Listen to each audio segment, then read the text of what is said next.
If you don't know, my name is Hallie, Weird Girl 2364, and I was manipulated and completely used by Mini Lad, aka Craig.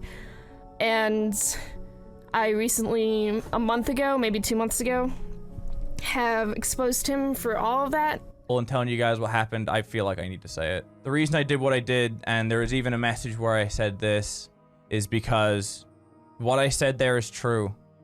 I did try to end my life at the beginning of 2017. I'm not looking for sympathy. I'm not looking for anything. This is not what this is about. This is telling you guys the reason. You'd think a creator caught in the kind of controversy that destroys careers would simply fade away, disappear quietly, and let time bury their mistakes, but some people can't let go of the spotlight, even when it burns. Craig Thompson, or as you know him, Mini Lad, was once the cheerful voice of the early 2010s gaming boom. Take your drink. How much is this, by the way? It's free. Free? So I didn't do that. I did not do that. I did not do that. That is not me. That is not me. No, no. I saw you break the bottle. He was a part of one of YouTube's most iconic ensembles, the Vanoss Gaming Crew.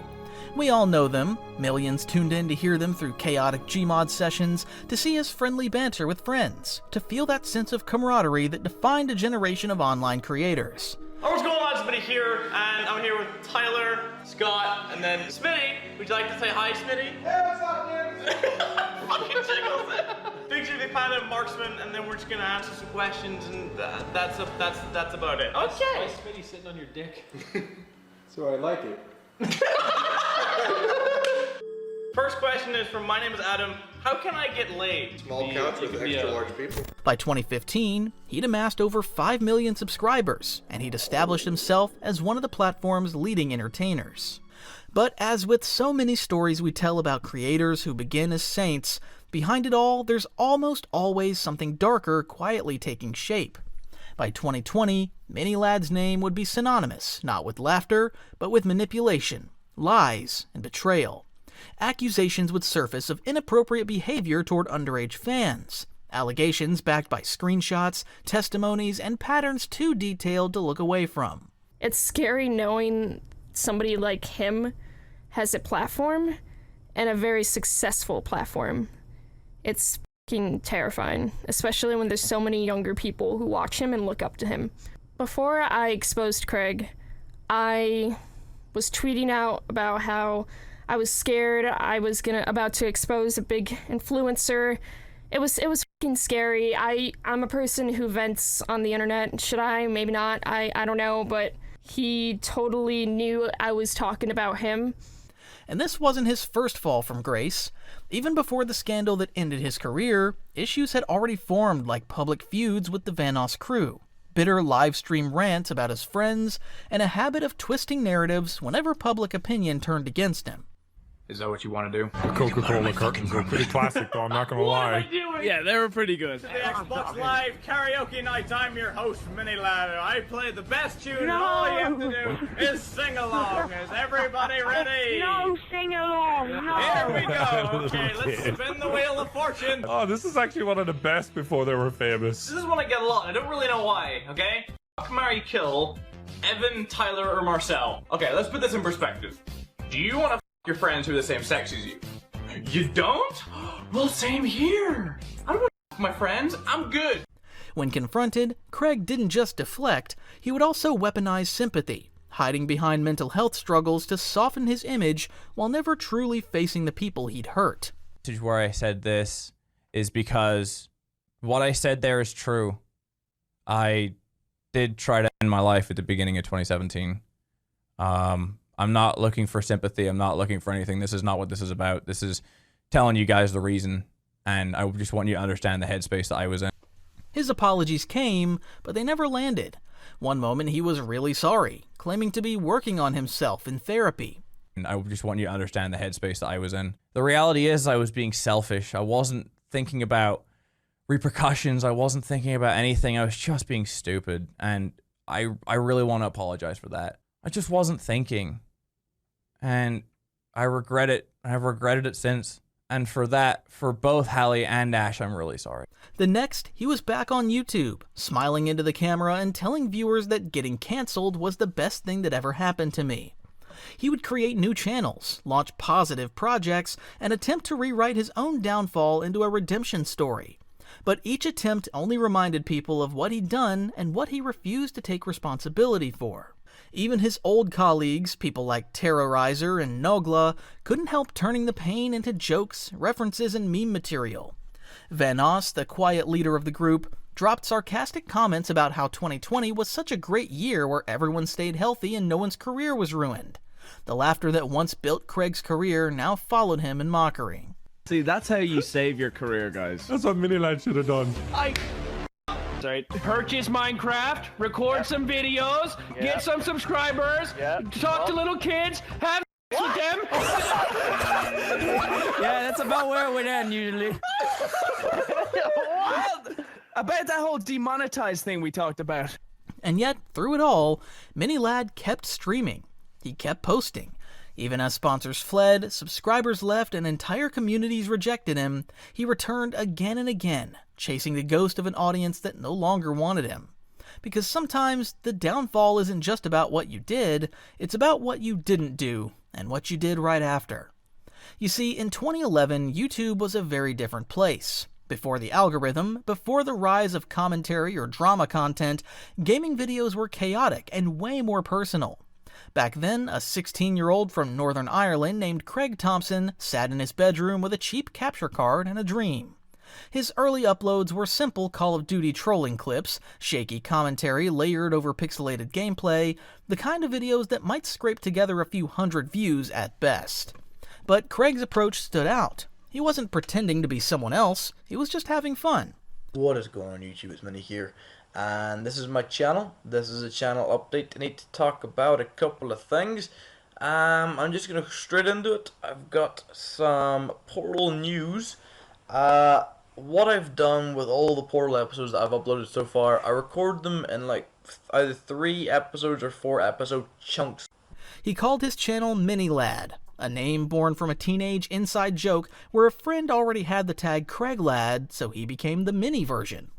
Ironically, despite the name, Craig was well over 6 feet tall. He joked about it often, saying, "People think I'm like 4'3", but I promise I can reach the top shelf." That kind of self-aware charm made him relatable in an era where most creators hid behind anonymity. For months, Craig uploaded everything from Minecraft, Call of Duty Survival, random Flash games, anything that gave him a reason to talk and make people laugh. The videos barely hit 100 views, but he kept going.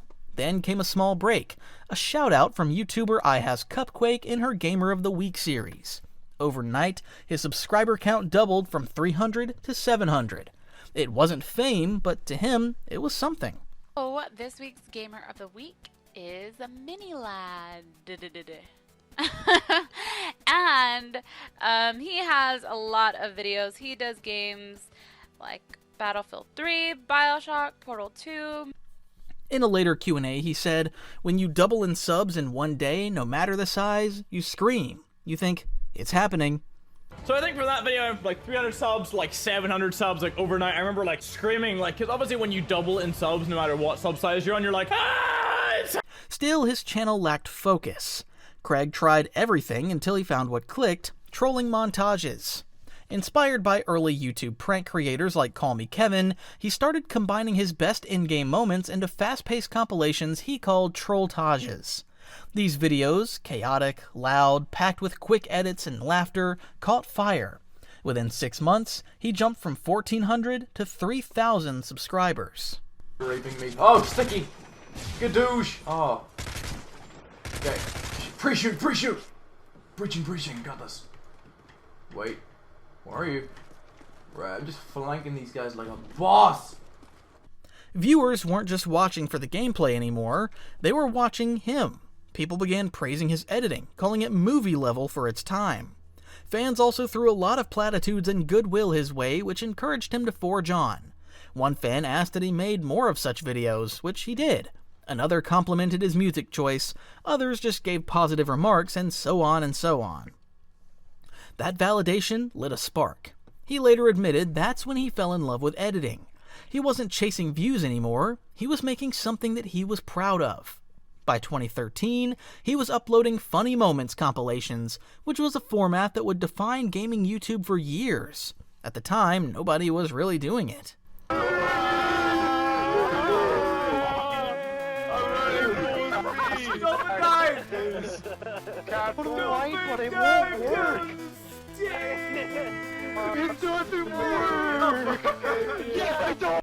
That formula exploded. Craig's subscriber count jumped from 5,000 in January 2013 to over 35,000 by June. His thumbnails became instantly recognizable. Bright orange backgrounds, bold white text, and exaggerated facial expressions. The look and feel of Minilad became a brand in itself. This new format was such a success for Craig, so much so that the first video in the series now sits at over 1.2 million views. Then came the turning point. Craig began collaborating with a group of like-minded creators: Vanoss Gaming, Terrorizer, Nogla, Moose Knuckle, and H2O Delirious, which were names that would soon dominate the gaming space. Together, they crafted a new kind of YouTube energy, pure chaos wrapped in friendship.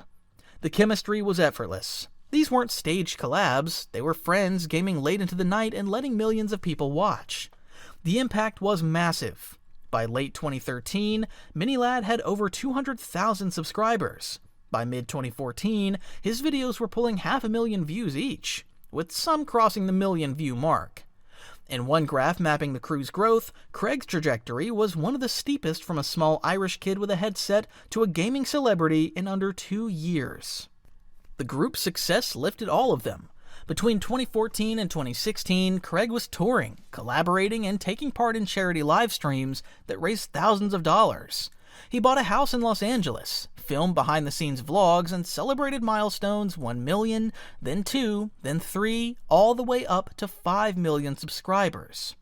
To his audience, Craig Thompson was the embodiment of wholesome gaming success, the goofy Irish lad who never stopped laughing, the friendly voice that made bad days a little better. He wasn't just another YouTuber, he was part of their online childhood. But behind the growing numbers and smiling thumbnails, fame was already starting to change things. The collaboration slowed, the solo uploads increased, and the dynamic that made Minilad so likable began to fracture. By 2018, the unity that had defined the Vanoss Crew had started to splinter. Success had brought each member millions of subscribers and new opportunities, but it also fed ambition. For Craig, that meant independence. The Minilad brand had grown powerful enough to stand on its own, and the idea of branching out or being more than one of the Vanoss guys began to take hold. During a live stream, he made the announcement that would mark the first public crack in the crew, saying that he's breaking off into a solo YouTuber. "It's a lot more fun," he said, in response to a question about why he wasn't appearing in Vanoss videos anymore. All they did was play Fortnite and Gmod and then talk about other YouTubers, so I said, fuck that. I broke away from that group. I'm doing my own thing. I've never felt better. My community's stronger than ever. I'm pulling more views than ever, and I'm personally a lot more happy as a human. It seemed casual, but the tone carried a hint of resentment. His phrasing, breaking off, sounded less like growth and more like a rebellion. For most of the fans, it was a bit shocking to see. The chemistry between the group had always been their magic, and many couldn't imagine the Vanoss Crew without Minilad's voice echoing through their videos. But Craig didn't seem to miss them. In later streams, he'd mock the group, laughing that they were still playing Gmod while he had moved on, claiming that they kicked him out of all their chats, and he had no idea what the hell they're doing. Probably copyright. I also have no idea. They're still playing Gmod? Damn. For all this time, they're still playing Gmod? I mean, they kicked me out of all their chats, so I have no idea what the hell they're doing. The implication was clear that he was the victim, shut out for no reason, left behind by the very people he helped build up. But that wasn't how others saw it. Not long after, Brian Terrorizer Hanby broke his silence when fans began flooding his comments with questions about Minnie's absence, saying that he badmouthed him and his friends. That's why he doesn't play with them. And Craig in the server, because he doesn't play with us anymore. He went off and left us, and then started bad-mouthing us, so he doesn't play with us anymore. You can't have it every way. So we play with people who have not left our chat. We have a chat. He left it. And he doesn't want to play with us. Other members also added on to the story in various ways, saying things like he doesn't play with them, but he's going on his meme streams talking shit about them. He left the group to do his own thing. That's it. I'll tell you why. He doesn't play with us. He left. And then he decided on stream to badmouth myself and my friends. Well, mainly just my friends. And I didn't appreciate that. So, I don't play with the guy lately. Because he's going on his meme streams talking shit about us. It's not cool. So, that's why. Alright? He left the group to do his own thing. That's it. I don't understand why some people find it so hard to understand. He left the group. He wanted to do his own thing. We were cool with that. We respected that. The friendship that had once felt brotherly now looked like a fallout. The situation spilled onto Twitter, where Craig posted a vague tweet suggesting that Brian had mocked his mental health during an argument. It was a serious accusation, and it spread quickly.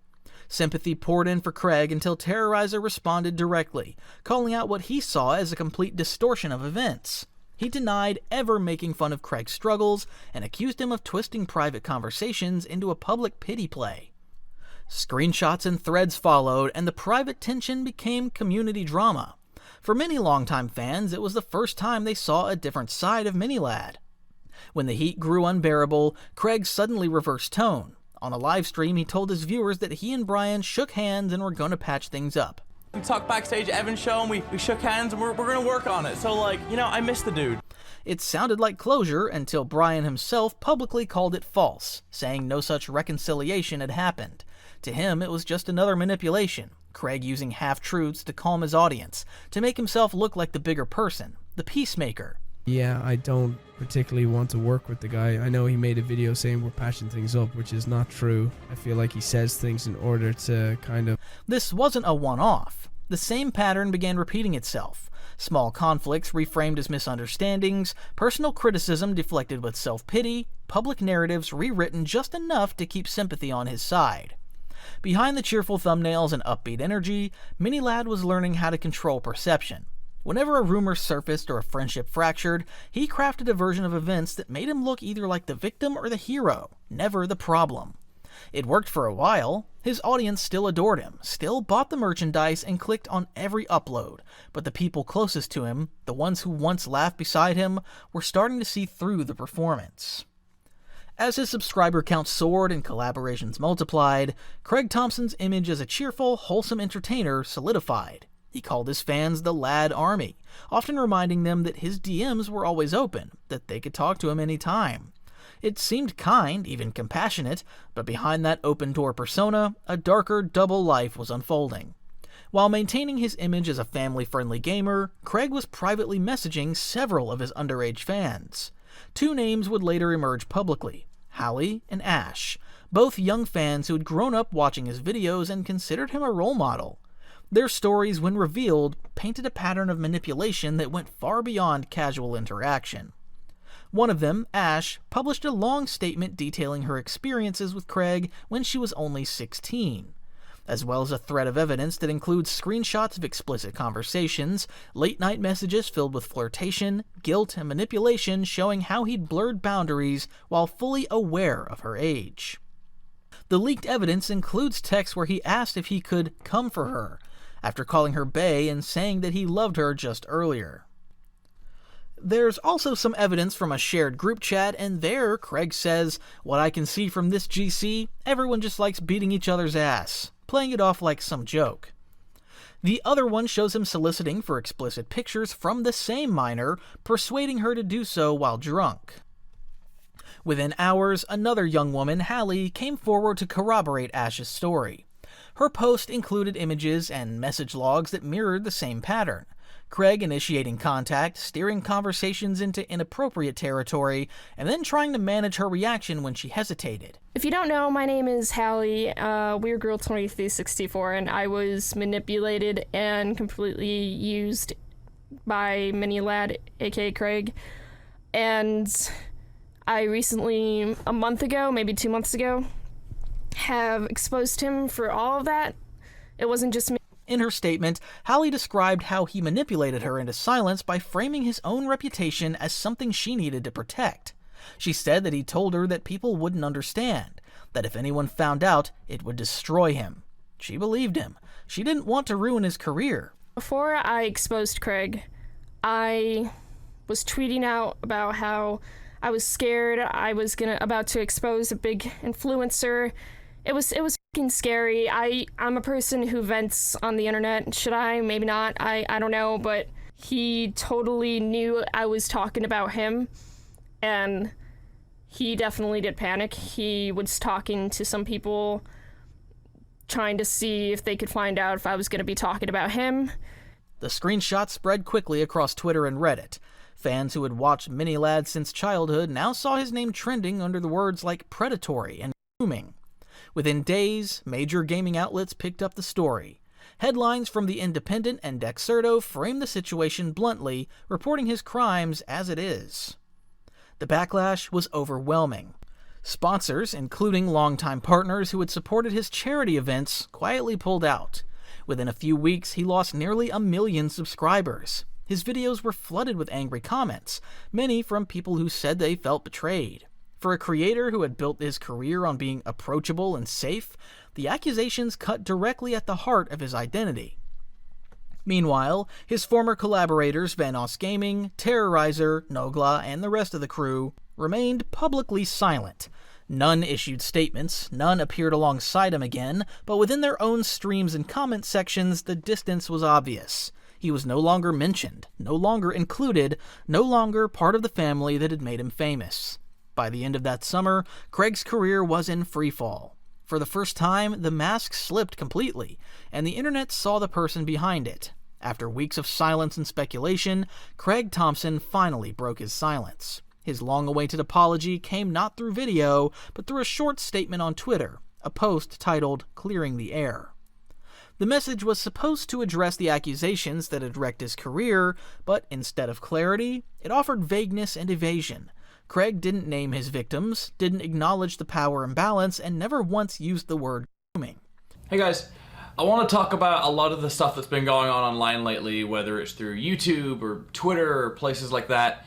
I've been reading a lot of your guys' comments as well, and I wanted to formally address everything. But as well as address everything, I want to talk about a lot of the rumors that are out there and debunk some of them too. Now that some time has passed and I've had time to reflect on everything and get a grand scope of everything that's been going on, I wanted to set the record straight. After this all came out, I did make a statement on this over on my Twitter, but now I think is the correct time to sit down and make a video addressing it. The first thing that I wanted to talk about with these allegations is I've never physically met them before, nor have I physically abused anybody across the board.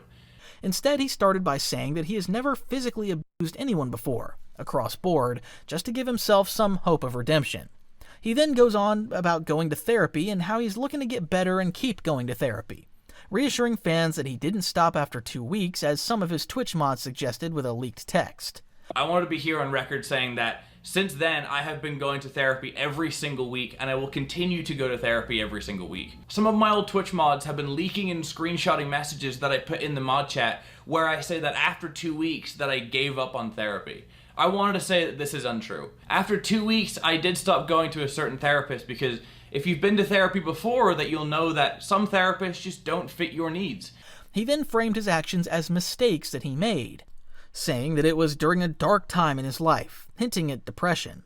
Saying he's been struggling for years, he let people down and let himself down, adding that he will be taking time away to focus on my mental health, and will come back when the time is right.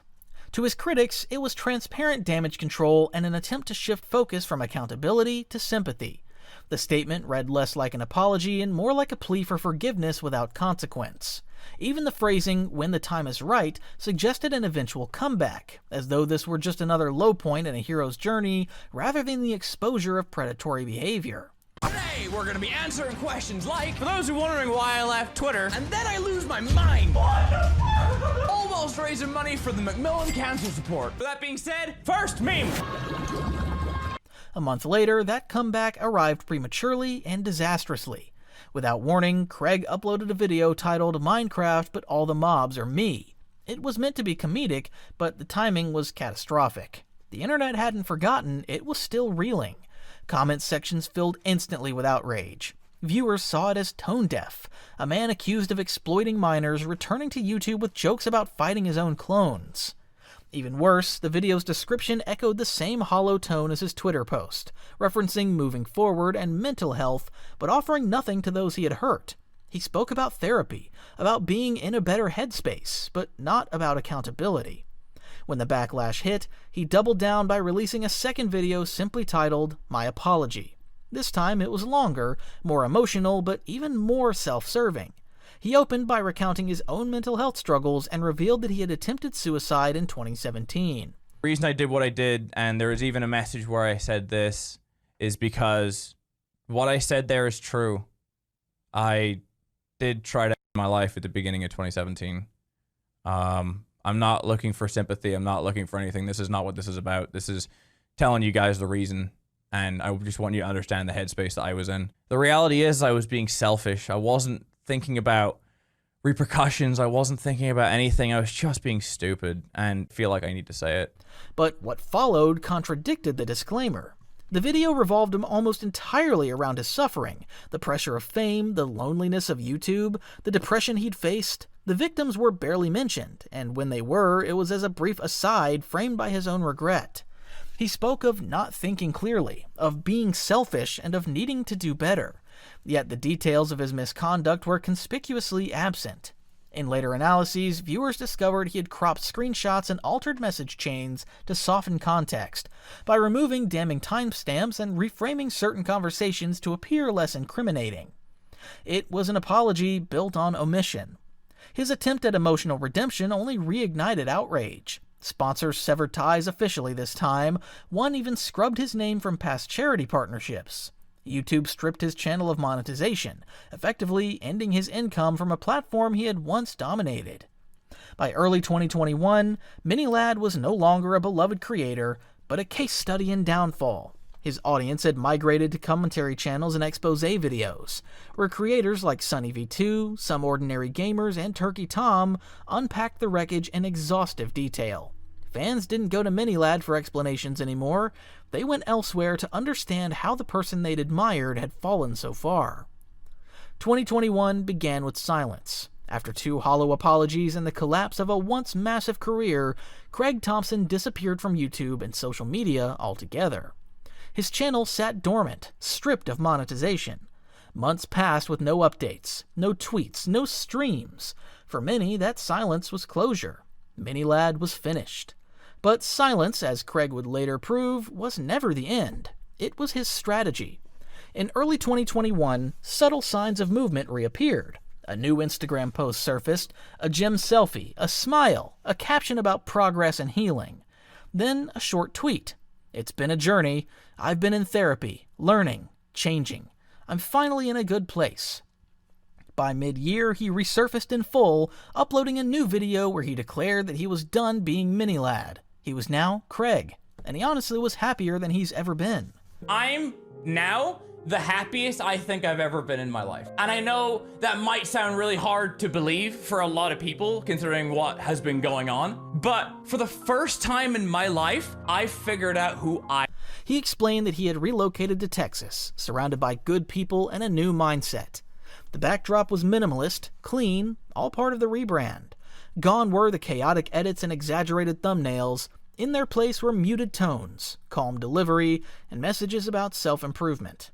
We're made for the people to care about the people around us, and that's it. What Twitter and social media has done is all of a sudden it makes us care about everybody, because if you see someone in trouble, you're as a human plugged in to make sure that that person's okay. So all of a sudden when you wake up, you are now inundated with hundreds of thousands and millions of people's opinions, and even if you consciously don't care, you subconsciously do. That's the big reason why I left. Your subconscious brain is like, we need to help, but we don't know how.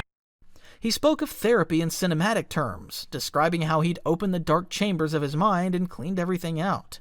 Still, I've maintained therapy every week. Shout out Brenna, by the way. Brenna, my therapist, is a legend. For me, here's the way I looked at therapy. Is, you know the way whenever you go through stuff and you have that one friend that you talk to about everything, they know everything that's going on in your mind, you tell them. But there's always a few things that you're too afraid to tell them. Having a therapist, for me, was that. I could go into the really dark places of my mind, and everyone has these closed off doors, right? That they don't want to go into because they're scared and they don't really know how to fix it. But what therapy and just this entire process has allowed me to do is open up those dark chambers, clean everything out, and just see who I am, who Craig is. Not Mini Lad, not anything else, just me. I knew the first thing I needed to do was I needed schedule. It sounded rehearsed, like a TED Talk written by a PR team. Still, the message was clear, that this was the rebirth of a disgraced man, the story of a sinner rebranded as a survivor. Twitter should come with an option for therapy. Is that a good take? Shortly after, Craig launched a new channel called Good News Everyone, marketed as a space for positivity, kindness, and charity. The videos were short, fast-paced montages of uplifting stories. Mr. Beast hits 100 million subs. Dog saves owner from fire. Streamers raise money for cancer research. He narrated with a signature upbeat tone, sprinkling reminders about giving back and staying optimistic. But the public wasn't buying it.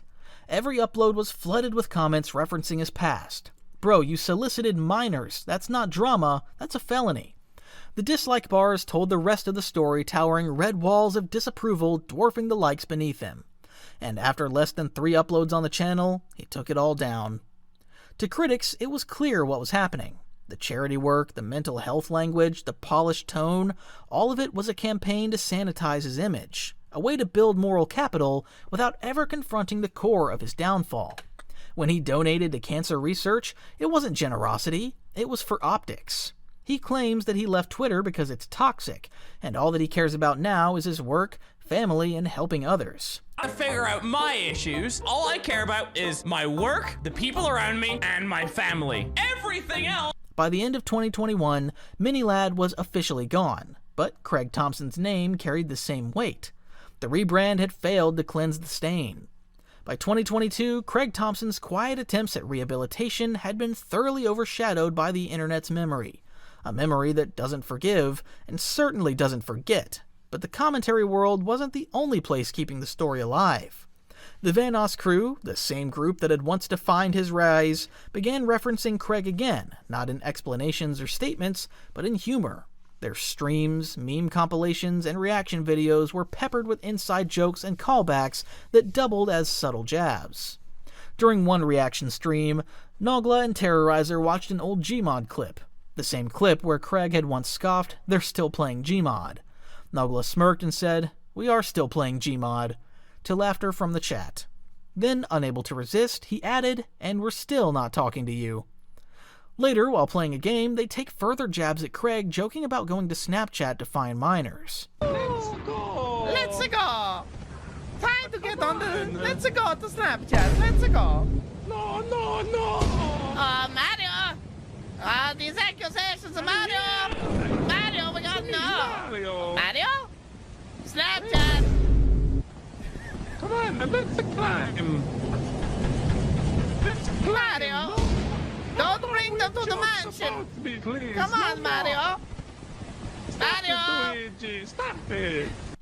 On another occasion, Moose, never one to dodge controversy, was assigning everyone their favorite colors in a Minecraft server, and he picked orange for Mini Lad.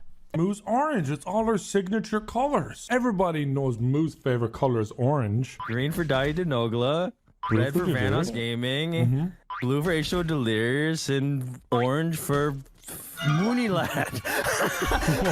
Oh my god. Even Ohmwrecker, a former collaborator known for his more serious tone, took to Twitter after Craig's apology videos, posting a scathing comment that cut through the remaining ambiguity, reminding him that he didn't get cancelled, rather he got exposed as a predator. These are just the facts. I don't know what he's doing on Twitter. He's blocked me, okay?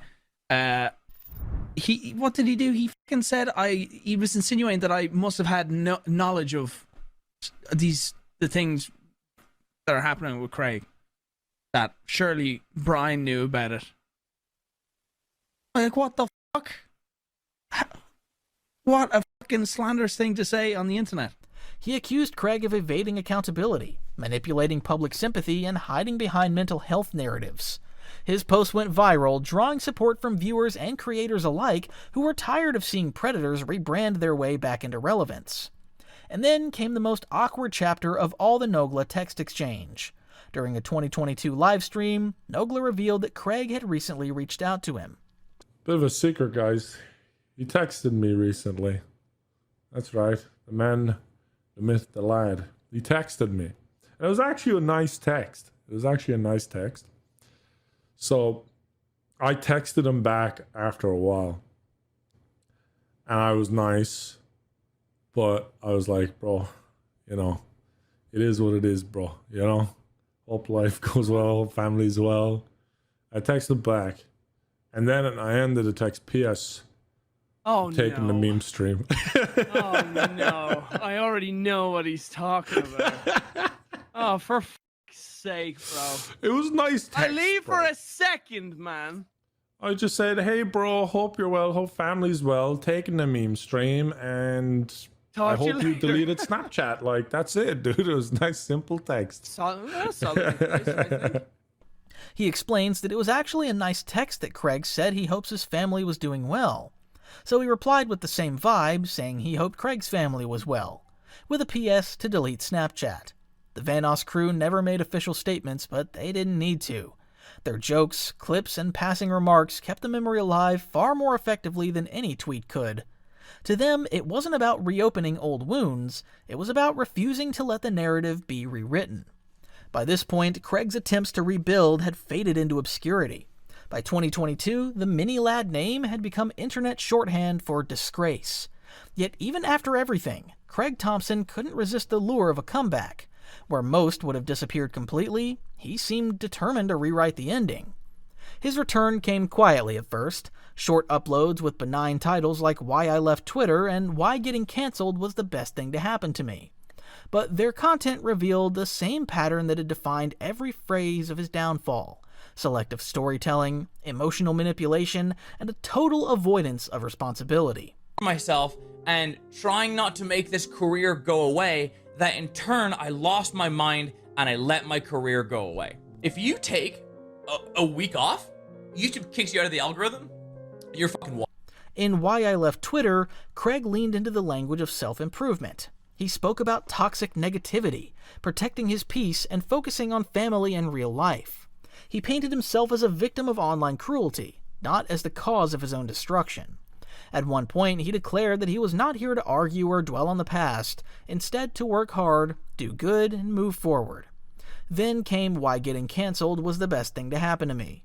It was a strange, almost delusional attempt to spin his collapse as an act of fate, that losing everything had given him freedom from YouTube's algorithm, clarity about who he really was. To him, his downfall wasn't about exploitation or deceit, it was about overwork and burnout. Viewers were stunned by the audacity. Meanwhile, his side project, the positivity channel Good News Everyone, flopped completely. The videos, filled with chirpy voiceovers about viral kindness stories, were met with ridicule and apathy. Within months, the channel quietly disappeared, deleted without announcement. The attempt to bury Minilad under feel-good content had failed. In the background, Craig's private life followed the same manipulative arc. Reports surfaced that he tried to contact his former victims, Hallie and Ash, supposedly to make amends. But the messages weren't about closure, they were attempts to regain control of the narrative. Both ignored and declined his outreach, later sharing that it felt less like remorse and more like PR damage control. By 2023, Craig pivoted again, streaming sporadically on Twitch. The streams were awkward, low-viewer sessions, filled with forced banter and nervous laughter. He kept donations on, reading them aloud as they came in. For a while, it seemed manageable, until one donation broke the illusion. No, oh wait, never mind, it was on my TV. Oh, thanks, man. Thanks for the 3. A fan sent in a $3 donation with a note that read, "We won't forget what you've done, Craig," sending and receiving inappropriate texts from minors, threatening these poor girls to keep them silent, and then played the victim. "You don't deserve to stay on this platform." This write-up seemed to have a huge effect on Craig as he refused to continue streaming. Even in 2024, he refused to fully leave the stage. His uploads came in erratic bursts, self-help monologues, half-hearted comedy bits, motivational titles like "Moving On for Real This Time." Each video bled into the next, the same empty optimism, the same denial of what had actually happened. The world had moved on, but Craig didn't. He was trapped in an endless loop of comebacks, forever trying to resurrect a reputation the internet had already buried. Each reappearance only deepened the irony. In his quest to prove he changed, he kept proving he never had. By September 2024, Craig Thompson had all but faded from the mainstream YouTube conversation, yet he still couldn't resist the camera. In one of his final broadcasts that year, Craig leaned back in his chair, exhaling before addressing his dwindling chat. "People are going to hate me no matter what I do," he said, and goes on to complain that even if he decided to just say hi and nothing else, he still always gets faced with hate, acting oblivious as to why the internet treated him that way. "I've learned to accept that. I could say, hey guys, how's it going? And there'll be people out there who will find a way to on it. So at this point, does it really matter? Will people make videos on what I'm saying right now?" He continued, venting about former friends and collaborators who had made jokes about him, the Vanoss Crew, the commentary channels, the endless memes that kept his scandal alive. The self-pity reached its clearest moment when he said, almost bitterly, that his friends have made him ugly in thumbnails, and he's been the punchline for years. But at least he didn't make a video tearing someone else down for views. Even though the people who I used to call my friends, I think there's videos being like, Vanoss Crew making fun of Minilad for an hour straight, and things like that. But I know that, like, the guys have used me for content. They've made me ugly in thumbnails. I've been in titles. "Oh, we can't talk about him anymore." Well, at least I didn't. Like, I've seen it all. I've seen it all, right? Shit fucking hurts. But even after all that, I wish they're all right. I hope I'm well. He did all this in an effort to drum up some sympathy for himself, but he didn't realize the irony, that the jokes weren't the problem, they were the consequence. By the end of that stream, it was clear Craig hadn't changed. He was still performing for sympathy, still rewriting his story in real time, still treating accountability as optional. His career was gone, his fanbase fractured, and yet his focus remained on perception, how people saw him, not what he had done. In a single sentence, he summed up his worldview, saying that people will never see the real him, only that we have, and he is a groomer. By early 2025, Craig Thompson's online presence had become a ghost of what it once was, and a far cry from the millions of adoring fans who once flooded his comment sections. The Minilad brand was long dead, and even the rebrand as Craig had withered under the weight of its own futility. Every attempt to rebuild had failed. Every upload met with ridicule. Every apology dissected until nothing sincere remained. So when he finally announced he was leaving YouTube for good, it felt less like a revelation and more like inevitability. The announcement came in another quiet livestream. No fanfare, no editing, just a dimly lit room and a familiar tone of weary justification. "I'm stepping away from YouTube," he said. "I've got other things going on now. Side businesses that are growing. I want to focus on that and move on with my life." He didn't elaborate on what those side businesses were. He insisted he was happier this way, that stepping away from the toxicity of the platform was healthy. He said the pressure of content creation had taken a toll on his mind, and that he'd found peace in working behind the scenes. Yet within weeks, he was streaming again. The pattern repeated endlessly. Long absences punctuated by brief, awkward returns. His streams drew only a few hundred viewers, most of them hate watchers, curiosity seekers, or people dropping in just to see how far he'd fallen. The chat scrolled with sarcastic remarks, callbacks to old scandals, and the occasional pitying fan who still wanted to believe in redemption. Sometimes, in quieter moments between donations, Craig seemed almost self-aware. In one stream, he said he had emotionally retired, and he was not doing this for money anymore. It's just a hobby. The business opportunities are there, but I'm doing this thing where I have to keep stream going because I enjoy it, but it should be a hobby at this point. But even that confession carried the same tragic irony. He couldn't stop coming back. YouTube had defined him for over a decade. The validation, the laughter, the numbers, and without it, there was nothing left to replace the rush. Every last stream bled into another, each reappearance reigniting the same cycle of mockery and disbelief. His side businesses, whatever they were, never became visible. His content never recovered, and his reputation remained radioactive. Today, Minilad has become a ghost story on the internet.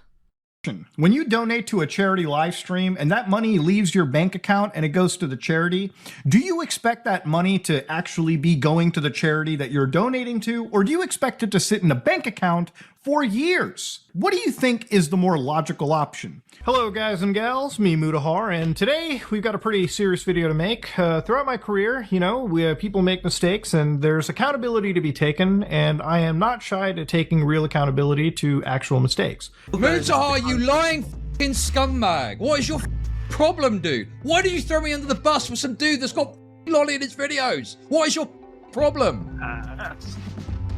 Hello? Since ancient times, there have always been people who could captivate thousands using nothing but their words. I wake up every day, I do my job, I scratch my balls, I play around with Linux, some video games, and that's my life, dude. Mutahar of Some Ordinary Gamers is one such person. But unlike speakers of the past who spoke on marble platforms, he speaks through YouTube and Discord calls. His voice has served as the voice of reason, integrity, and sometimes curiosity on the internet. That is a lot of money that has gone to save lives and fight against this pandemic. You may look at his net worth and say, wow, he donated a tiny percentage of his cash, but that's $100 million that any organization can do wonders with if they use it appropriately. Ethan did the exact same thing. He looked at Jeff Bezos, said, wow, the richest guy in the world only gave $100 million, and just completely shat on it. A self-described computer engineer and cybersecurity expert who dove into the darkest corners of the web and came back with stories. A YouTuber who exposed scams, dissected controversies, and often presented himself as the rational side to internet hysteria. I'm a computer engineer. I'm a fucking computer engineer. I'm a computer engineer. In Toronto, nobody has been, nobody by that name specifically has suffered any form of death, right? No. I have an Alexia, but there's no death in that. Okay, so as far as the Toronto police know, she is in fact alive. Yeah. But that's that with the good side, because beneath the cool-headed demeanor he attacks other creators with, and the technical jargon, a far more complicated story was taking shape. One filled with mostly contradictions, half-truths, and moral backflips. Backflips because Mutahar spent years holding others to account, calling out liars and frauds. Questions were quietly building about his own honesty. You see, over the years, he's described himself as many things. An engineer, a programmer, a video editor, even a producer who worked in LA, Tokyo, and Dubai. He's an engineer. I'm an engineer. I'm a fucking engineer. I'm a goddamn engineer. I'm an engineer. I'm a engineer. I'm an engineer. I'm only an engineer. I'm an engineer. I'm an engineer. I'm just an engineer. His fans saw him as a prodigy of many trades, but others saw something else. A man whose stories didn't quite line up. From false claims of military involvement, to the now infamous engineer controversy, to the total collapse of his podcast amid allegations of hypocrisy and dishonesty over his actual job.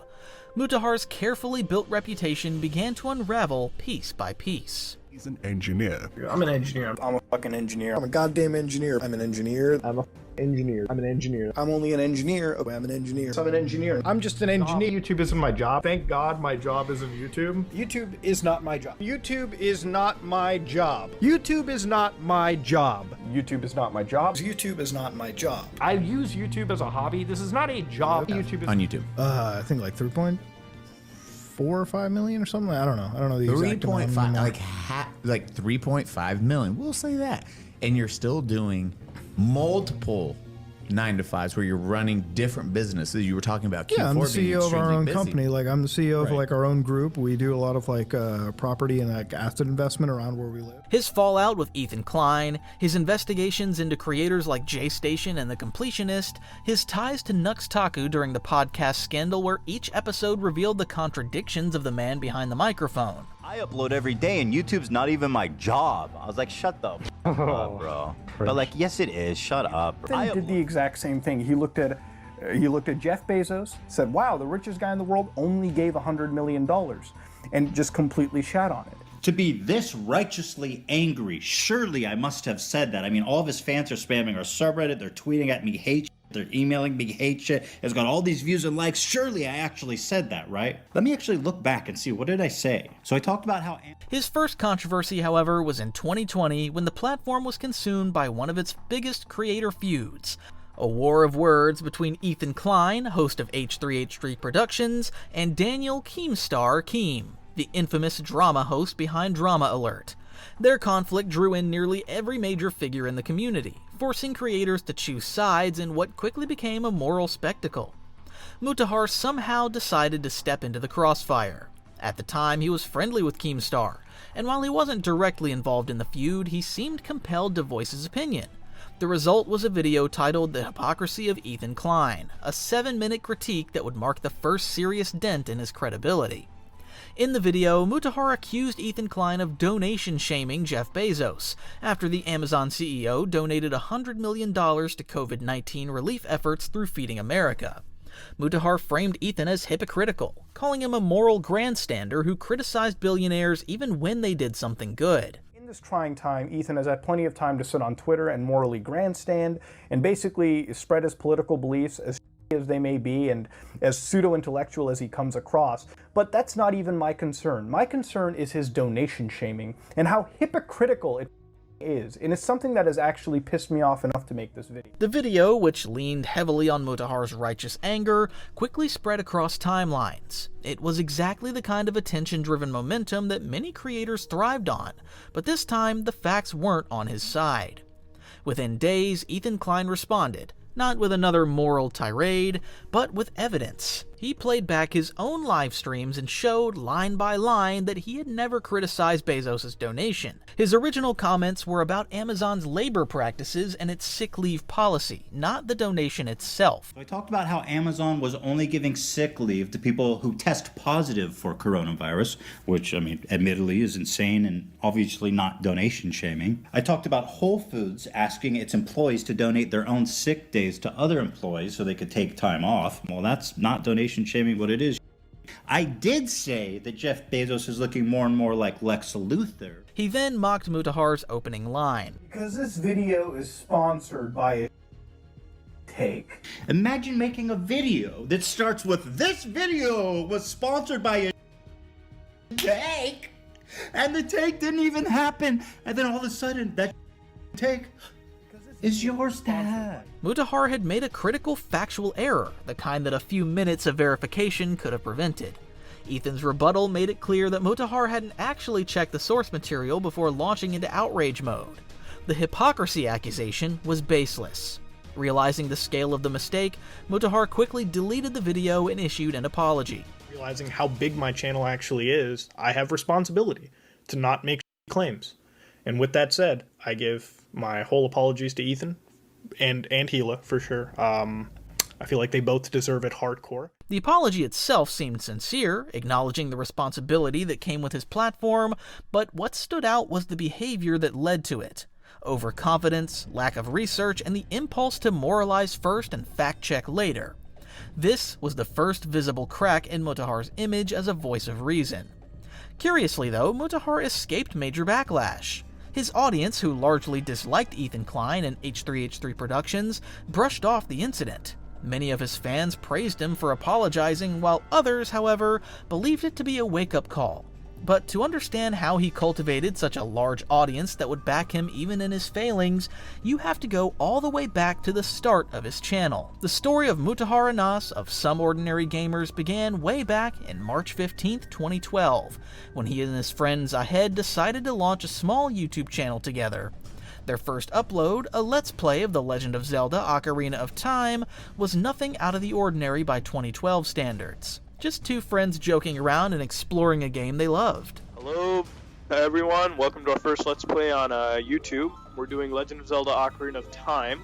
And could you explain to them why we're doing this? Yeah, so Mutahar here hasn't played Ocarina of Time. I mean, he has a file, he just didn't start it. So we're gonna go start on with that. And right now we're debating on to start it on file 2 or 3 because we like our numbers. And I mean, damn, these must be some ghetto ass artists. Oh, I'd so tap that.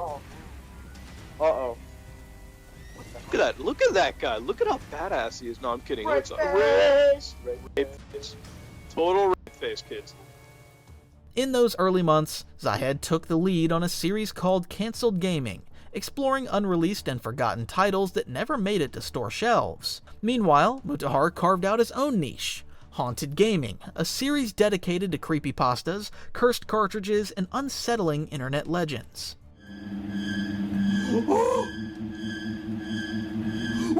These two formats form the twin pillars of the channel's identity, but it didn't take long for one personality to stand out, Mutahar's. The thing that many found amazing about Mutahar is that he had a talent for turning grainy screenshots and obscure forum posts into captivating narratives, and viewers gravitated toward his grounded tone in an era of mostly boring YouTube personalities. By late 2013, the dynamic had changed completely. Zahed's involvement faded, and Mutahar took sole ownership of the channel. Some Ordinary Gamers crossed the 10,000 subscriber milestone, which was a huge number for the time, and became a one-man operation. From that point forward, Haunted Gaming and Cancelled Gaming evolved beyond simple series. They became the core pillars of the brand, establishing Some Ordinary Gamers as a reliable source of strange, atmospheric, and thoughtful gaming commentary. In a landscape dominated mostly by loud personalities, Mutahar stood out as something different by being more analytical and strangely magnetic. Hey everyone, me and Mutahar, and we're doing a little... That phrase became the heartbeat of Some Ordinary Gamers. It became something like an audio cue that immediately transported viewers into Mutahar's strange, unsettling world of haunted cartridges. Hey guys, me and Mutahar, Some Ordinary Gamers, and we're playing System Shock 2. Haven't uploaded a video of this in a while, so wanted to get back into it and play some System Shock 2. During this period, the channel thrived on 3 pillars of content: creepypastas, indie horror reviews, and cancelled game retrospectives. These were crafted like episodes in an anthology, each one exploring a corner of gaming culture that mainstream creators ignored. Mutahar's Haunted Gaming series stood out as one of YouTube's most atmospheric collections of horror storytelling. Each episode mostly explored urban legends like Sonic.exe, Ben Drowned, Polybius, and other tales that blurred the line between fiction and reality. While others treated creepypastas as mere campfire stories, Mutahar's presentation gave them a documentary-style gravity, because he would analyze screenshots, examine supposed ROMs, and dissect forum posts as if he were conducting a genuine investigation. However, Mutahar's defining leap came in the mid-2010s, when he unveiled a new series that would completely reshape his image and propel the channel into YouTube legend, Deep Web Explorations. Question videos is time where I have to ask the community about something too with the content that I produce for you all. As you all know, the Deep Web video seems to have gotten quite a positive reaction out of people watching. It seems like a lot of people have really wanted that for a long time. And I've come to realize something too. I really enjoyed doing it. Each week, Mutahar would venture into the so-called deep web, the unindexed corners of the internet, browsing through crazy, unsettling, or illegal websites while narrating his thoughts to viewers. The Deep Web Exploration playlist would go on to accumulate hundreds of millions of views, making Mutahar one of YouTube's elite. By 2016, Some Ordinary Gamers had become synonymous with rational curiosity, something like an antidote to YouTube hysteria. Mutahar's tone, his composure, and his habit of verifying before reacting earned him a reputation as the reasonable guy in the commentary community. He wasn't a provocateur or a clout chaser. He was, as fans described him, the only adult in the room. This was exactly when his interests began to widen. He began shifting his focus toward internet controversies, scams, tech conspiracies, and YouTuber drama. He started talking about everything from shady online marketplaces to influencer meltdowns and privacy breaches. He dissected social media trends, criticized exploitative content farms, called out corrupt and foul YouTubers and other predatory practices on YouTube. The pivot felt natural. While commentary channels like Keemstar's Drama Alert and Ethan Klein's H3H3 Productions thrived on escalation, Mutahar carved out the opposite identity: Throughout this period, he also expanded his output into discussions of cybersecurity, cryptocurrency, and tech ethics, reinforcing his brand as someone who understood the machinery behind the chaos. By late 2019, Some Ordinary Gamers was approaching 2 million subscribers, a milestone that symbolized how far Mutahar had come from his early days of ghost stories and cursed cartridges. Yet, as YouTube was about to enter a new decade, Mutahar's calm voice would soon find itself at the center of storms he could no longer narrate from a distance. And this is where the Ethan Klein controversy would come in, marking the first real controversy for the creator, but it was only the first of many. Eventually, the controversy faded, but the impression lingered. Mutahar's credibility had been nicked, and while his career momentum continued, the incident foreshadowed a recurring theme.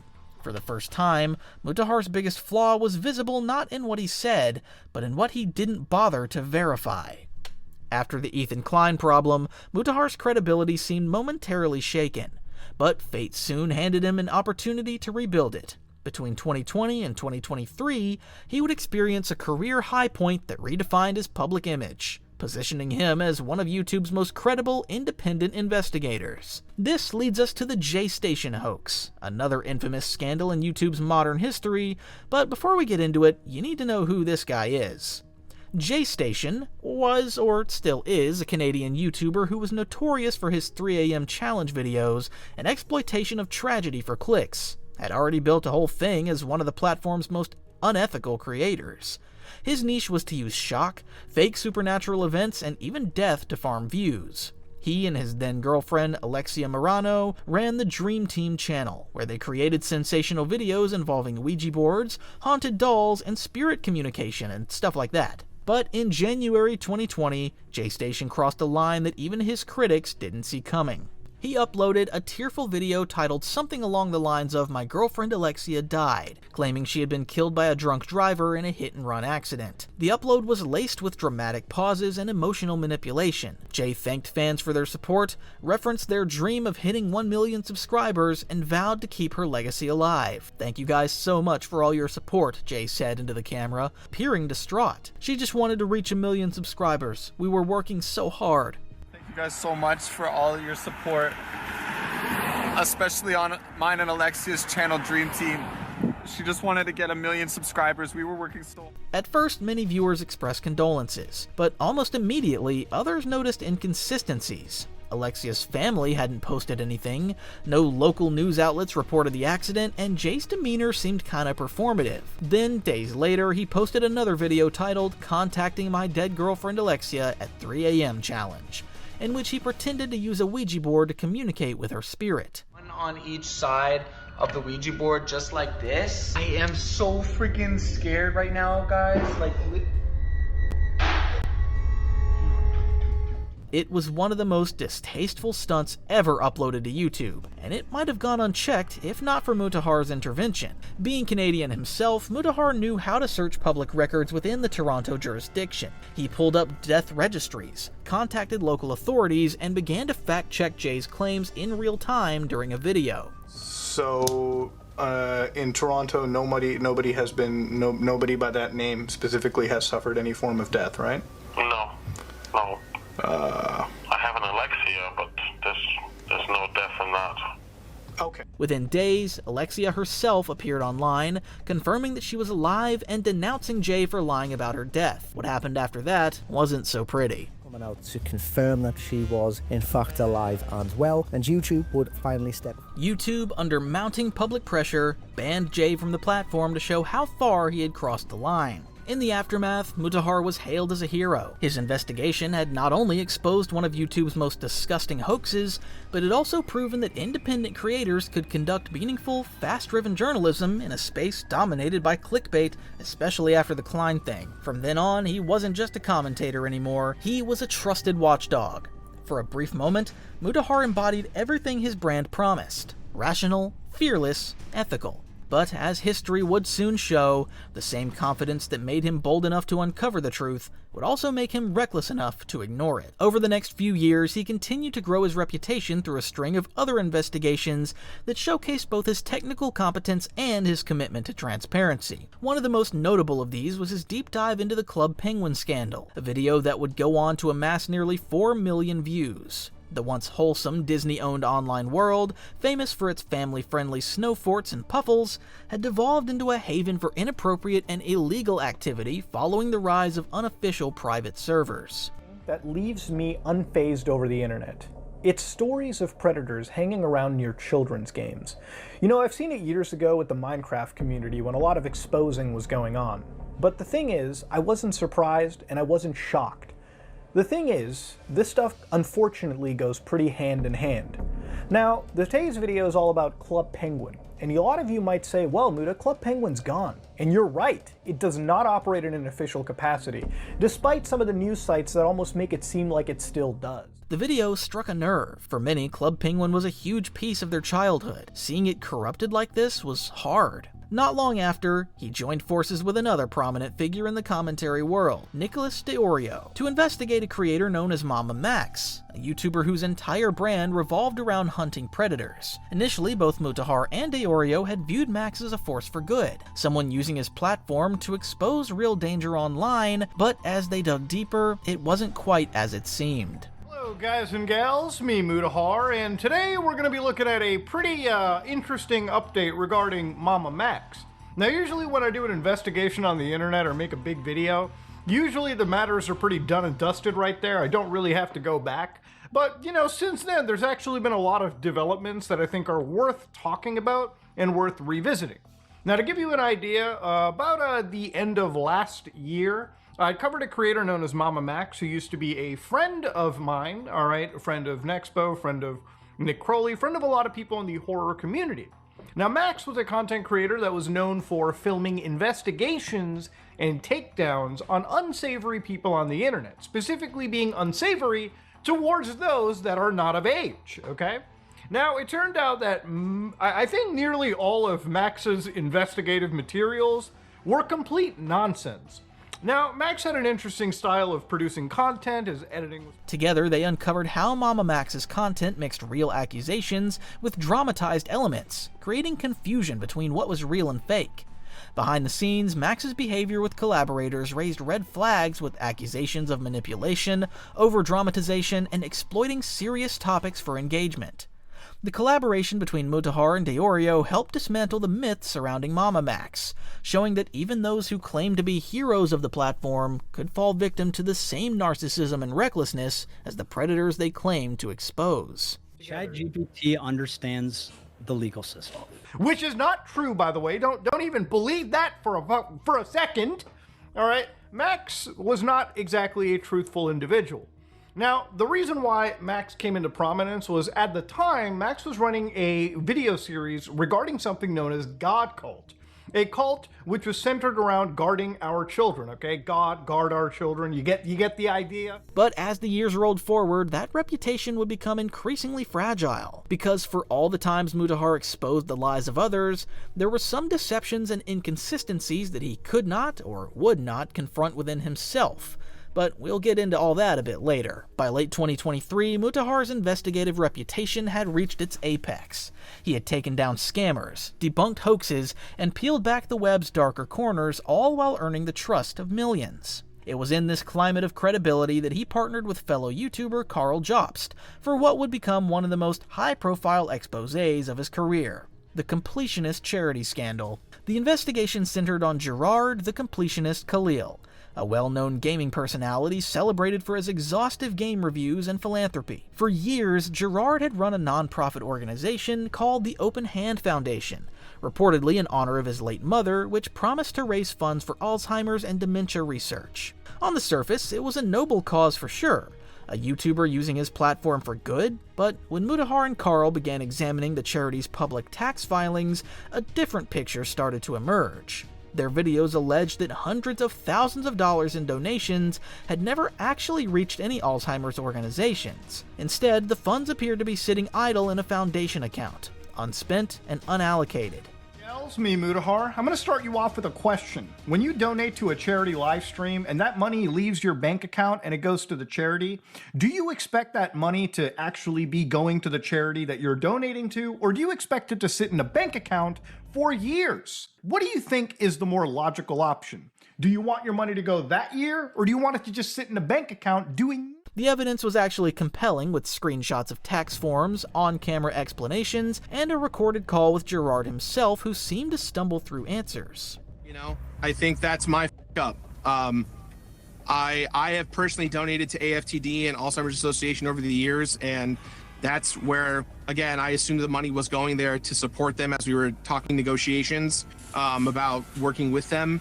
I don't really have a true answer for that, and that's on me completely. The tone of his response only deepened suspicion. For a brief moment, Mutahar was back in the spotlight, but again, that spotlight wouldn't last. A few weeks later, a YouTube channel called Accountant on YouTube, run by an actual financial professional, released a video dissecting Mutahar and Carl's work. And it was bad, to put it lightly. It revealed that Mutahar and Carl had misinterpreted key financial data, made faulty calculations, and failed to consider standard nonprofit practices. Worse still, it highlighted a growing problem in the YouTube ecosystem, creators playing experts in fields they weren't qualified for. I remember watching Mutahar's video where he asks for an accountant with some experience to look into this. I want everyone professional in the industry to look into this, because this is very, again, when I said that this raises red flags to any CPA or accountant that I've shown, there's a reason for that. Ask and you shall receive, my friend. To his credit, Mutahar claimed in follow-up commentary that they had consulted an accountant, though no documentation or direct quotes were provided.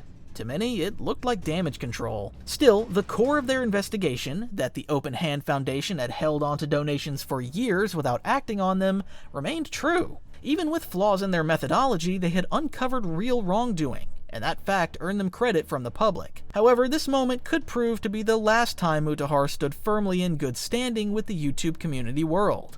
Because soon after, Mutahar's investigative instincts would turn inward toward his own circle of friends, collaborators, and decisions. And in doing so, the man once praised for exposing lies would find himself accused of living them. In December 2021, Mutahar set out to expand beyond his solo commentary work with the launch of the Some Ordinary podcast, a roundtable show featuring himself, Oompaville, and Nux Taku. The idea had three distinct personalities: the investigative straight man, Mutahar, the comedic chaos agent Oompa, and the eccentric anime YouTuber Nux, discussing internet culture, gaming, and drama in long-form conversations. The show premiered with strong reception. Fans loved the chemistry, and over time, they hosted major YouTube figures like Turkey Tom, Some Ordinary Gamers, collaborators, and various commentators, giving the podcast an air of credibility and fun. Oh, what is happening, ladies and gentlemen? Welcome to the newest episode of the Some Ordinary Podcast. It is me with my alter ego, Mutahar, here, and we have, for the second time on the podcast, Turkey Tom. Last time I spoke to him, what's up? We watched dog hentai. So this is good. I'm happy that we're in a better context now. For some context, you made me watch dog hentai. I did not make you watch dog hentai. You paid me $100,000 to watch dog hentai, which is the only reason I did that. Hey guys, welcome back to the Some Ordinary Podcast. I'm the only person here that matters, and then there's everybody else.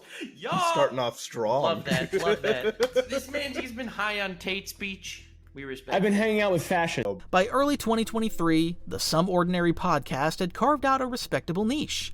It wasn't the biggest show on YouTube, but it had a loyal following. But like many of Mutahar's ventures, its downfall would not be too far out. In mid-2024, long-simmering rumors about Nux Taku's ties to the controversial NSFW artist Shadman began resurfacing online. Shadman, known for creating explicit and often disturbing artwork featuring underage characters, had long been a radioactive name in the YouTube and art communities. At first, Nux Taku denied all these claims, saying that Shadman DM'd him some weird stuff out of the blue, and he'd made fun of it many times over on the podcast and also in videos, adding that he never commissioned, promoted, or was friends with Shadman. But then it was later revealed in an online forum that he once asked for a collaboration with Shadman and was lying to his audience. As those ties came under renewed scrutiny, fans began asking tough questions. Why was Nux still part of the show? Would Mutahar, the so-called reasonable guy, continue collaborating with someone now seen as morally compromised? The situation came to a head in July 2024, when Mutahar appeared on the Chud Logic livestream, a British political and commentary streamer known for interrogating YouTube controversies. It began as a casual discussion, but quickly turned into a bombshell revelation. Must ask you something, okay? I'm hearing and seeing a lot of rumours and criticism of Nux Taku for his connection to Shadman that many are saying he's trying to disassociate himself from now because it's controversial. Do you have any perspectives or takes on that? I haven't followed anything on it. I did have a call with him, and he did tell me like they interacted before. I think it was like the collab shit. Okay. And from just like behind the scenes, he told me that this was all like a joke or something at the time, which is like I never pressed so hard into that just because I have no knowledge of like how far his relationship goes. All I know about Shadman is like the last 6 days, there's been a mega leak of everyone's interactions, like Elvis the Alien, Nux, everyone. So it's like, are you gonna keep him off the podcast? Chud pressed Mutahar on the situation, asking if the podcast would continue amid the controversy. Are you gonna keep him off the podcast? No, we would cancel the podcast. It's not happening. The podcast is done. This is hard because obviously, you know, people will be podcast is done, yeah. Podcast is done now. Wait, what? He even elaborated, citing the recent wave of allegations and expressing discomfort with Nux's involvement. Podcast is done, yeah. Podcast is done now. Wait, what? Yeah, the podcast is over. We are not filming the last episode. It's over. Is that are you serious? Yeah, we're not doing the podcast anymore. It's done. Why? We're supposed to film on Tuesday. Well, there's a couple reasons for it. A lot of that was obviously some of the Shad stuff too, because we were kind of sitting there, we're like, me and Caleb, we were just like, this is, I don't know. Chud and his audience took him at his word. Within hours, YouTube commentary channels began reporting that Some Ordinary Podcast was officially over, framing the decision as Mutahar's moral stance against Nux Taku's associations. But then, only 4 days later, the final episode of the podcast dropped. Start the show, The Gamer from Mars. And this week, we've got a lot to talk about because, my God, there's been misunderstandings, one of the largest YouTube empires, possibly on the verge of collapse, the fall of the Roman Empire, so to speak, and God knows what else in the fucking internet sphere, dude. Yeah, holy what a ride. So, first thing I want to address is, obviously, Nux. Nux, you've had a internet relationship with a internet bad guy known as Shadman that I guess we've all jumped into the vortex of. I just want to stress this podcast was never really ending because of that. It's a bit of a restructure. I did end up going out filming with Caleb, actually, in Stephenville, Texas, and there was a lot of I guess content plans that kind of came out of it. I really do like the IRL stream or IRL podcast kind of format, so it's a bit... Not only had Mutahar claimed on a live stream that the show was cancelled, but he had given every indication that production had stopped completely. The release of a new episode without any clarification made it appear as though he had lied directly to Chud Logic's face. When Chud confronted him live, the exchange was tense. Are you lying f***ing scumbag? What is your problem, dude? Why do you throw me under the bus for some dude that's got lolly in his videos? What is your problem? Hello? Mutahar initially didn't respond. A long, awkward silence filled the stream before he eventually joined the call. When he finally did speak, his tone was calm but evasive. Word, obviously he was going for an interview, and the interview I believe never happened. So there's no way to go off on if he's like a Shadman defender. Okay, this is all rambling that you're doing to distract from the issue, Mutahar. Let's cut to the chase here, okay? You said point A on my stream, okay, which gave one impression, and then you said point B. Point A being the podcast is ending, and it was very strongly implied it was because of Nux Taku, and then there's this investigation you apparently need to do, and then later no, like... there was a lot of behind the scenes stuff, and it was a stream. We got into it. I couldn't discuss this one business aspect at the time because we were severing ties. We had our contracts with the company. This was not something that I could get into. It was a diplomatic answer, but it rang hollow. The timing, the wording, and the way he'd let speculation spread for days before clarifying all combined to make him look dishonest and manipulative. The backlash was spreading quickly. On Reddit, Mutahar's own community turned critical. The Some Ordinary Gamers subreddit got filled with posts questioning his integrity, with comments accusing him of playing both sides and talking like a PR rep instead of a real person. Over on Twitter, things got worse. Screenshots of conflicting statements circulated widely, alongside memes labeling him Muta the Gaslighter and pointing out your deception. To make matters worse, Mutahar's long-standing brand clashed violently with his new image of someone who blurred truth for convenience. His reputation for transparency, earned over a decade, began to fade. And this was only the beginning, because what came next was far worse. It started on the Some Ordinary Gamers subreddit, when a user unearthed an old collaboration video featuring Mutahar, Nuxtaku, Oompaville, recorded roughly 3 years prior. The clip showed the group reacting to hentai content, including scenes with sexualized depictions of underage characters in anime. At first, the video seemed like typical stuff from a bygone YouTube era, but in 2024, when Nuxtaku was already under scrutiny for alleged ties to Shadmen, the resurfaced footage hit like a bomb. Within hours, the controversy escaped Mutahar's community and hit the mainstream of online discourse, when Hassan Piker, one of Twitch's most watched political streamers, was shown the clip live by a viewer while reacting to one of Mutahar's unrelated videos criticizing Twitch. His chat exploded. Thousands of viewers spam Mutahar's name, memes, and accusations. What might have stayed a niche scandal in commentary circles was now front-page Twitch drama. Hassan's reaction went viral, and within 24 hours, Mutahar's name trended on Twitter. Ali, shut the up. Ain't no way. Ain't no way that Muta is in the lolly. No, I don't believe that. That sounds nuts. Wait, why is his account locked? Why is his account inactive, preventing impersonation? Wait, what? Wait, what? Resurface video of Oompaville, Some Ordinary Gamers, and Nuxtaku watching lolly porn together on a Discord call? Facing mounting pressure, Mutahar did what he always did in times of crisis. He made a video titled Post-Nux Clarity. The 39-minute upload was meant to be a clear-headed reflection on his friendship with Nuxtaku, an apology for the resurfaced clip, and an attempt at damage control. Accountability to actual mistakes. Now, the thing about this is, obviously I can upload these kind of videos onto secondary platforms, but I really think for full effect, I should always upload to the main platform and really talk to you guys in a full level-headed way. Now, I have a Reddit board known as Some Ordinary Gamers, and you can post whatever memes and things you want all day, every day. But one of the clips that I saw, one of the things shared, was resurfaced video of Oompaville, Some Ordinary Gamers, and Nuxtaku watching lolly together on a Discord call. So when I see this kind of stuff, it blows me, and obviously it flashbangs anybody, and I want to definitely have a talk about it and really explain to you exactly what this is, what it's about, give you my side of the perspective, and again, take accountability where accountability needs to be taken. But to go back to it, Nuxtaku is a former collaborator, a former friend of mine, and I mean really a former friend of mine, because some of the stuff that I've seen over here is disgusting enough that I really can't continue a friendship, and I really can't, again, excuse some of my behavior. He explained that the clip was from 2021, that it had been recorded during a lighthearted group session, and he had no idea what the contents would be beforehand. He went on to condemn Nux directly. Nuxtaku is a former collaborator, a former friend of mine, and I mean really a former friend of mine, because some of the stuff that I've seen over here is disgusting enough that I really can't continue a friendship, and I really can't, again, excuse some of my behavior watching some of this content as well.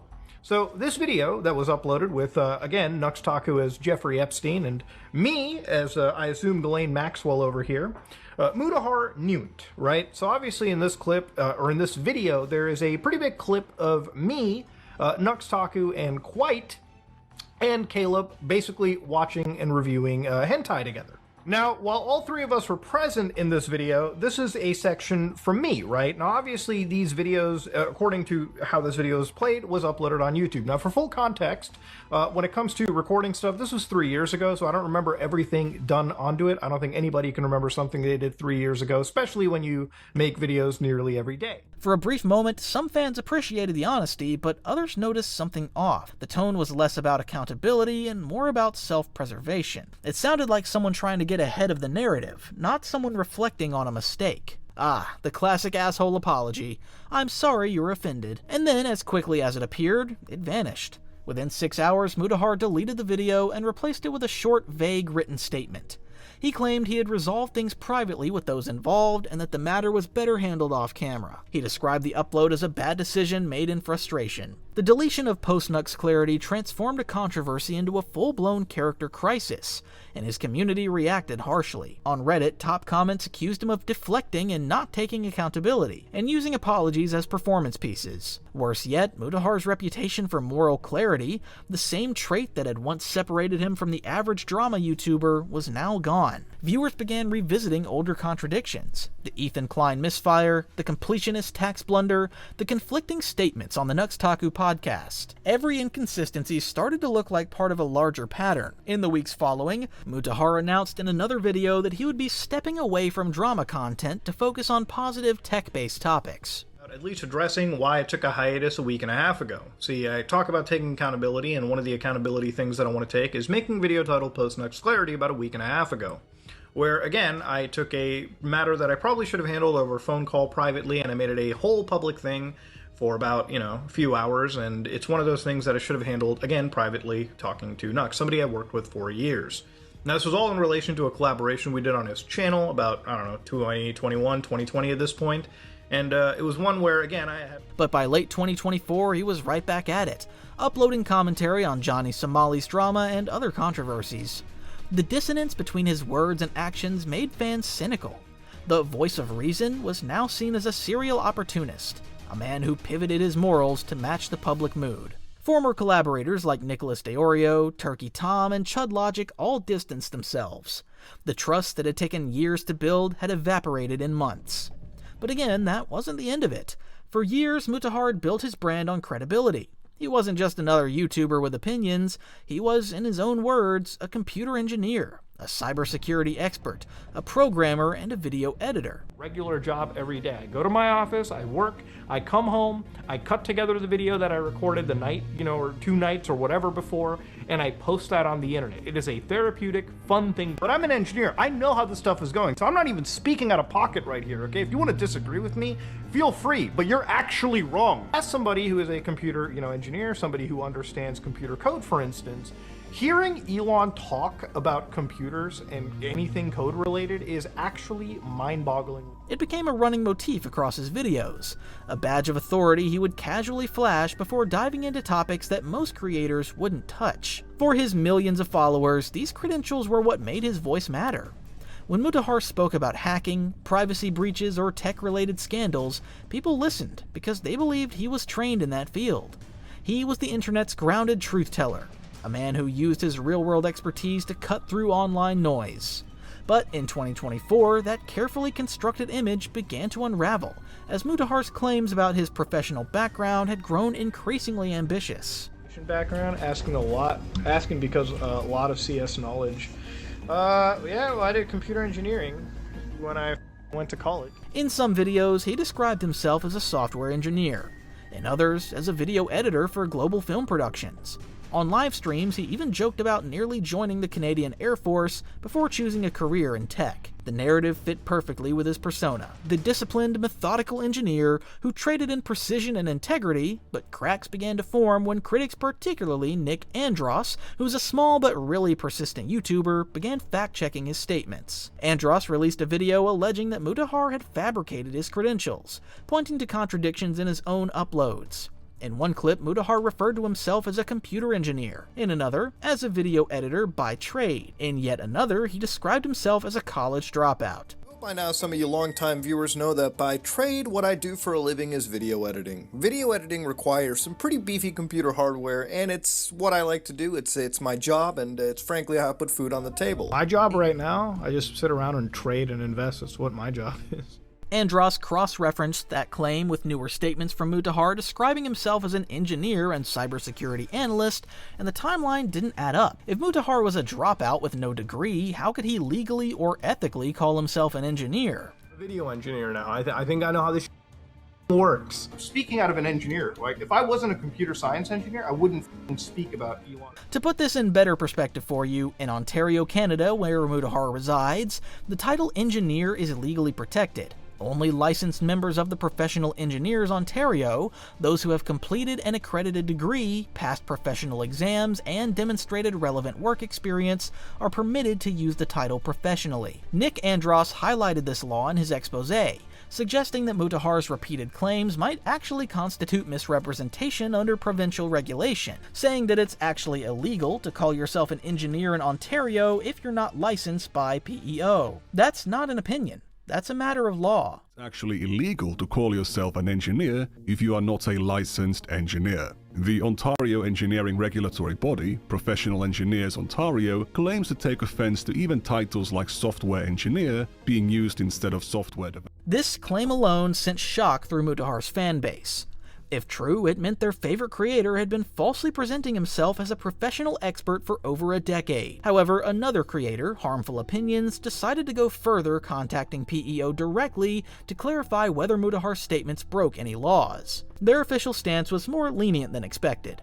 While the PEO confirmed that only licensed individuals can professionally advertise or perform engineering services under that title, using the word engineer in an informal or entertainment context was unlikely to trigger enforcement. Here's my 200 IQ master plan.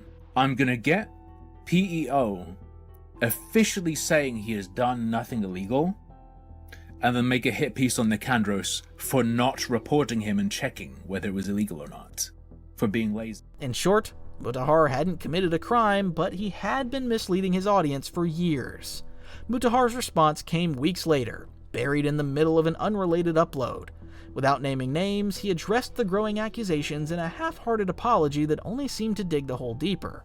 Now, if you feel offended, if you feel wronged that I called myself an engineer while not being a degree-holding engineer, then for that I do apologize. And I will denigrate myself to, I guess programmer or a fat Indian guy that knows a bit about computers. That's what I'll leave it. What made it worse was the hypocrisy.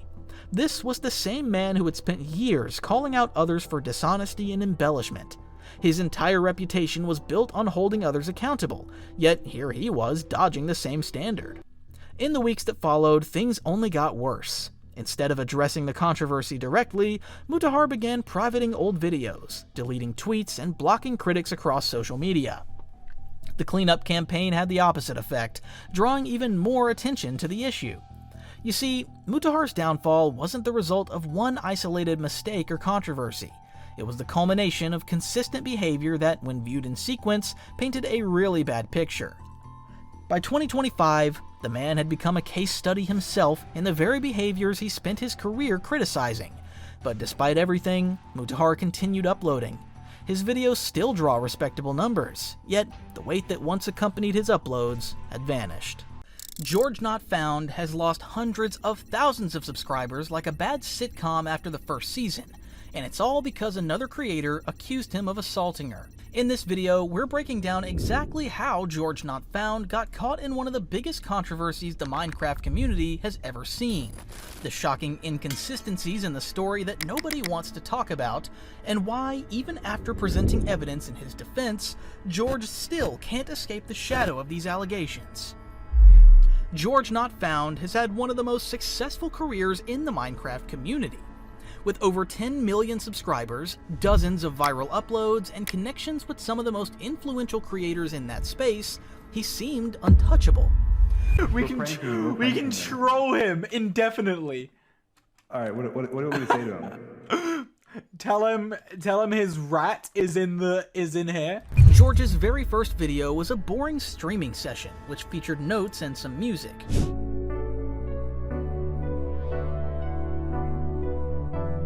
But after a while, he posted more videos, each more dramatic than the last. He slowly started blowing up on YouTube. All it took was a single video, followed by a disastrous response, to topple what looked like an unshakable empire. Similar to Sienna Mae Gomez, another creator accused of groping her teenage friend, Jack Wright, and my boyfriend at the time were like, Sienna, this is embarrassing, you need to stop posting on TikTok. George Not Found received a lot of criticism when a Twitch streamer by the name of Katybugs went live with her viewers and shared a worrisome experience. I want to start this by saying I wouldn't be here without Shelby. I was ready to disappear with this secret forever, I never knew that creators were allowed to talk about these kinds of things, and I guess I'm still new to it all. I just didn't feel brave enough, and I still don't. But her strength made me feel like it may be okay. A little while ago, my story had almost been leaked without me knowing, so here it is on my terms. Here's my story. Last year, at the beginning of summer, I was assaulted by a significantly older and popular content creator. According to her account, the incident took place in a hotel room after a convention she attended with a few friends. She claimed that the assaulter was best friends with a famous creator who, at the time, was dating one of Katie's own friends. I was freshly 18 and had just graduated high school a few weeks prior. I was drunk in a hotel room with other people around me when it happened. He was someone I had once watched, and he was 8 years older than me and far more powerful.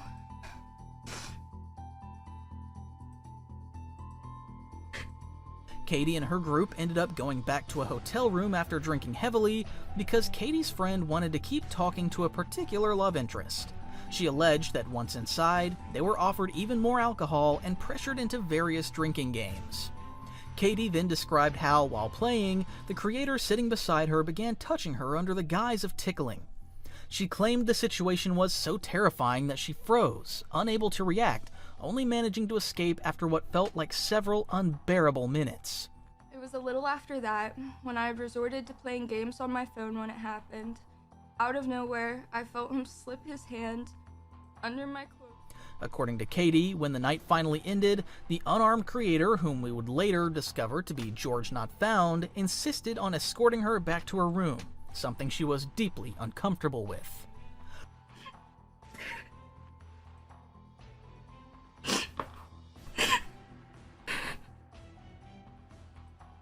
It was a first. That night, it was the first time anyone had ever touched me.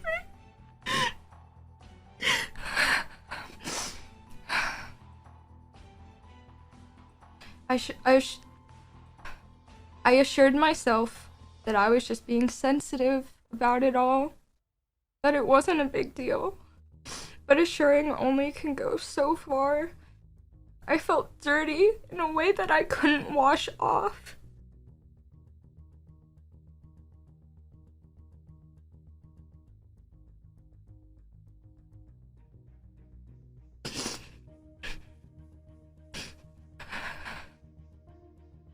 I couldn't help the way that my body reacted and flinched. Part of me still wanted to feel cool about it all. Almost immediately after her stream ended, YouTube and Twitter exploded with speculation over who Katie was referring to. Twitter detectives pieced together the hints she'd dropped in the video. The oldest content creator at VidCon Anaheim 2023, who was 26 and closely tied to Katie's friend Dream, is George Not Found.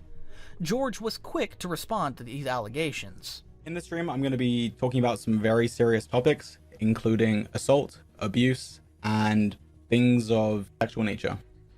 So if any of these are triggering topics for you, please be aware of that and be cautious. Recently, a streamer named Katiebugs went live and told a story involving me about sexual assault. So in this stream, I'm going to be addressing it. As soon as George Not Found confirmed that he was the guy in question, Twitter fingers pounced on him in an instant. They claimed he was guilty and mocked his so-called PR response while tackling his claims that Katie had given him consent. Very important. Finally, before I play the video, do not send hate to Katie. That is not the goal of this, and I do not want you guys doing that.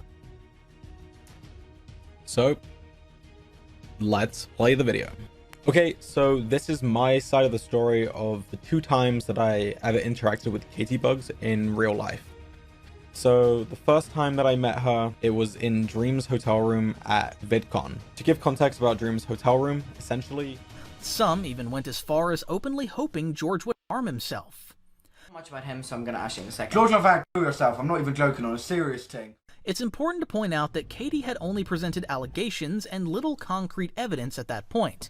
It's no secret that accusations spread like wildfire when it comes to the Minecraft community, and most of these allegations are often based on speculations. But George had only one chance to redeem his name. If he failed to present his side of the story accurately and convincingly, the hate he had already endured would only grow worse. I cannot believe how the George stuff from a year ago went down. I cannot believe the response to it online. It's disgusting. It's sexist, man. And you and your friends' references and the way you talk about women behind the scenes has been so sexist too. Shame on you guys. Before George could go live with his explanation, however, Katie struck back on Twitter with a since-deleted message saying she had screen-recorded evidence, and she plans on using it to support her case if needed. After which she went on to call him a coward. Despite George saying he wanted to share his side, many people online had already decided he was guilty and refused to hear him out.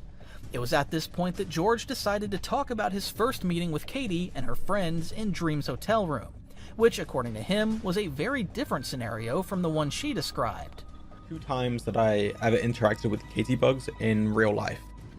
So the first time that I met her, it was in Dream's hotel room at VidCon. To give context about Dream's hotel room, essentially it was a bigger room than average. It's not just a bed in a room like a typical hotel room is. Essentially it's there was a living room, there was a table, and the bedroom was kind of separated from it. And for this reason, we used his hotel room essentially as a place where all of our friends could hang out in. VidCon is a 4-day long event, so we actually used it quite frequently throughout these 4 days. And we had creators, friends in and out of this room throughout the whole event. Now, the first night that I actually met Katie, I was with Dream in his hotel room, and Dream was in a group chat with 5 other people. These 5 people included Katie Bugs, her best friend, and 3 other of her friends. Now, sadly, he didn't get the kind of reception he was hoping for. Immediately after George and Dream released their statements, Katie returned to Twitter with a lengthy 10-page document aimed at countering their claims. But instead of providing clarity, her response raised even more questions than it answered. Big allegations. Now, immediately, everyone on Twitter believed her. Some people said she's lying. She began by challenging George's argument about nonverbal consent, declaring that the absence of verbal consent meant there was no consent at all. She specifically highlighted George's own admission that he had touched her while she was intoxicated, insisting that for her, the conversation ended there. From the start, Katie's strategy seemed clear. She sought to undermine George's entire account by reducing the debate to verbal consent alone, dismissing the other cues George claimed had indicated mutual interest. In hindsight, many critics argue that George might have saved himself endless trouble had he simply walked away from the situation altogether. The first night that I actually met Katie, I was with Dream in his hotel room, and Dream was in a group chat with 5 other people. These 5 people included Katie Bugs, her best friend, and 3 other of her friends. Now, these 5 people, they're at an official VidCon after party, and they wanted Dream to go meet up with them and hang out with them.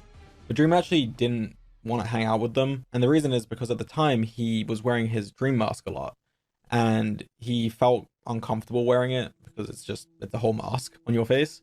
So he just didn't want to go to the party particularly. He even suggested that they shouldn't come because he was assuming that they were having more fun where they were. To make matters worse, Katie admitted that she had deliberately left out information during her first telling of the story. She explained that she had intended to reveal it only if George denied the physical contact. In other words, she already knew the internet would deduce his identity and wanted to ensure he faced consequences regardless of how he responded. To get into the hotel, you need to have a VidCon creator badge. And only 2 of the people in the group chat actually had this badge. That was Katie and her best friend. So eventually what happened is Katie and 2 of her other friends came to Dream's hotel room. This was my first time actually meeting them in real life. I didn't even know who they were before meeting them. And then we essentially just were playing drinking games in the hotel room. We were just having fun, talking with each other. Nothing crazy in particular. In the response video she made, Katie also attempted to discredit some of the evidence he shared, pointing out that it came from a group chat he wasn't part of. She dismissed the mobile game, which George emphasized at the group's focus that night, as irrelevant, despite earlier claiming it had been her escape from an uncomfortable situation while laying emphasis on the details of the assault. is touching that he admitted to not asking or getting my consent before he did. He felt up my tits on a couch with other people there. He stuck his hand up my shirt, under my bra, and felt up, whatever you want to say. He felt up my tits. Unwanted sexual touch is literally in the definition of sexual assault. It's fucking sexual assault, and I'm never gonna apologize for saying it is, okay? It isn't fake allegations. It's not fake allegations. I'm not a liar. Quite literally, the thing that I was talking about is my sexual assault. And that's the one thing he confirmed. He can sit there and confirm that he did it. And I'm still sat here getting called a liar, getting called a fake victim, getting called, what was it? A slut and a prude at the same time. After people accused her of staging the whole thing just so she could get close to George Not Found and eventually point fingers at him, she explained her decision to return to the hotel a second time, saying that she had heard another popular creator she wanted to meet was there. Katie then discussed some of the messages exchanged between her and George, though she admitted she had left out yet another significant detail, George's friend who had also been present in the hotel room. Eventually, later in the night, I found myself alone with him and his friend. Everyone else either passed out or sick. Ironically, based on the Twitter response, which has now been deleted, she also confirmed that she and George had indeed been cuddling. Katie agreed that while George had initiated most of it, she had initiated some because she was intoxicated. She also revealed that most of what George perceived as affectionate gestures was simply drunkenness. This isn't about canceling. This is about real people's lives. I live this every night and every morning. With every touch I feel, I relive that room. It's about connections. One of my best friends, Rue, and I have bonded over similar experiences. And I'm sure there's many others like us. I'm lucky enough to be surrounded by friends who support me. When pressed on why she hadn't simply moved away if she felt truly uncomfortable, Katie explained that she didn't want to make what she called a bold move that might bruise George's ego in front of the others. At one point, she even admitted that she was chilling in the moment because she was drunk, confessing that she still needed to ponder on it. And so does he. He knows. And I have creators and friends that also know, and some who were there. This new version of events stood in stark contrast to her original livestream. At first, Katie had portrayed herself as showing obvious discomfort that George ignored. In her new narrative, she claimed that she intentionally hid her discomfort, but somehow expected George to detect it regardless. I spent so long looking up to creators that I didn't know, who I had never met, aspiring to be a part of a behind the scenes that I didn't understand yet. Sometimes I wish back to when I was unknowingly looking from the outside. I now have a ruined perception, or rather a truthful one. In this community, a lot of us are told to remain silent and to bite our tongues, and those who speak out against it are often isolated. And that's wrong. It's all wrong. But most importantly, despite the contradictions, Twitter quickly latched onto one idea: the lack of verbal consent. For many, that single point erased every other detail. Users posted comments like, if George himself confirmed he inappropriately touched her, what's left to discuss? Others insisted that George was reckless as both an adult and a public figure for interacting with a visibly young, drunk teenager who never verbally consented. To them, intoxication alone meant that consent was impossible, and any physical contact equated to assault. Hi, I want to make sure you're okay. I like the way George was so touchy and told me ab the shirt thing. I want to make sure you're alright. I'm okay. It was definitely a bit weird, but I was drunk, so I didn't feel like doing anything to stop it anyway.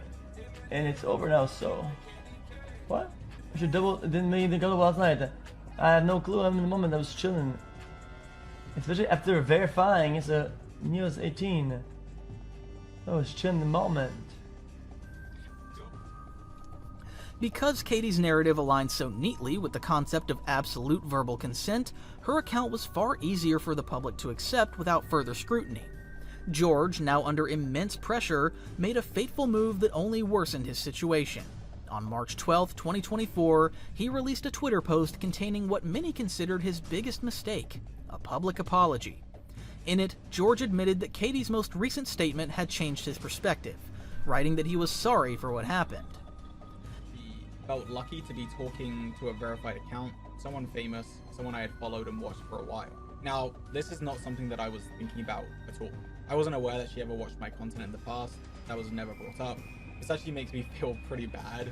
The only reason she was messaging me was because I have subscribers or something.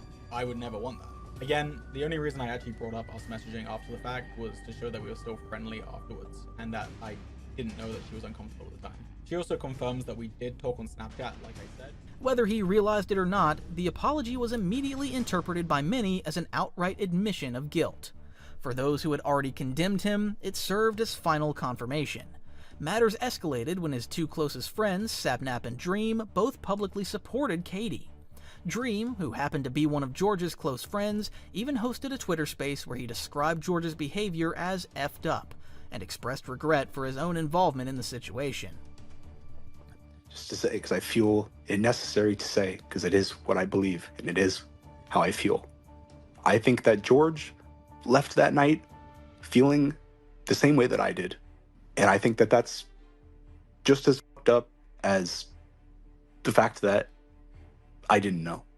I think that the problem lies in that. By March 16th, George attempted damage control by uploading a second response video. He began by once again walking viewers through the timeline. Katie's initial stream, his own response, her lengthy Twitter post, and the fallout. He emphasized that he did not want any harassment or hate directed toward anyone involved. Do not send hate to Katie. That is not the goal of this, and I do not want you guys doing that. George then carefully debunked several of Katie's claims. He revisited the drinking game, her reasons for going to the hotel, and their subsequent private messages. He revealed Instagram DMs in which Katie admitted she continued messaging him because she felt lucky to be speaking with a verified famous account. George explained this made him feel terrible because he had never realized she viewed him that way. To him, referencing their friendly exchanges was proof that she hadn't been uncomfortable during or immediately after their encounter. They were all in the group chat and part of the discussion to go to the hotel.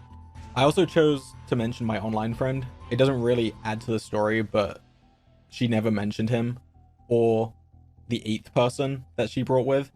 So I'm just saying it because that's how it happened, and I want to make sure the story is straight. Another thing that she talks about is how we insisted that she drinks more, and that we insisted on playing drinking games when this isn't the case. Again, they had already been drinking at this party before they arrived to the hotel room, and they had also been the ones that were asking to play the drinking games. So instead of us insisting that we play it, they were actually the ones that were asking us, and you can see that in the screenshot here. They had actually texted multiple times, specifically wanting to play this drinking game that we had played the night before. And at this point, I was pretty drunk, and so was basically everyone in this room. It was the last night of VidCon. He also clarified that they had spoken briefly on Snapchat, though he insisted nothing significant had happened there.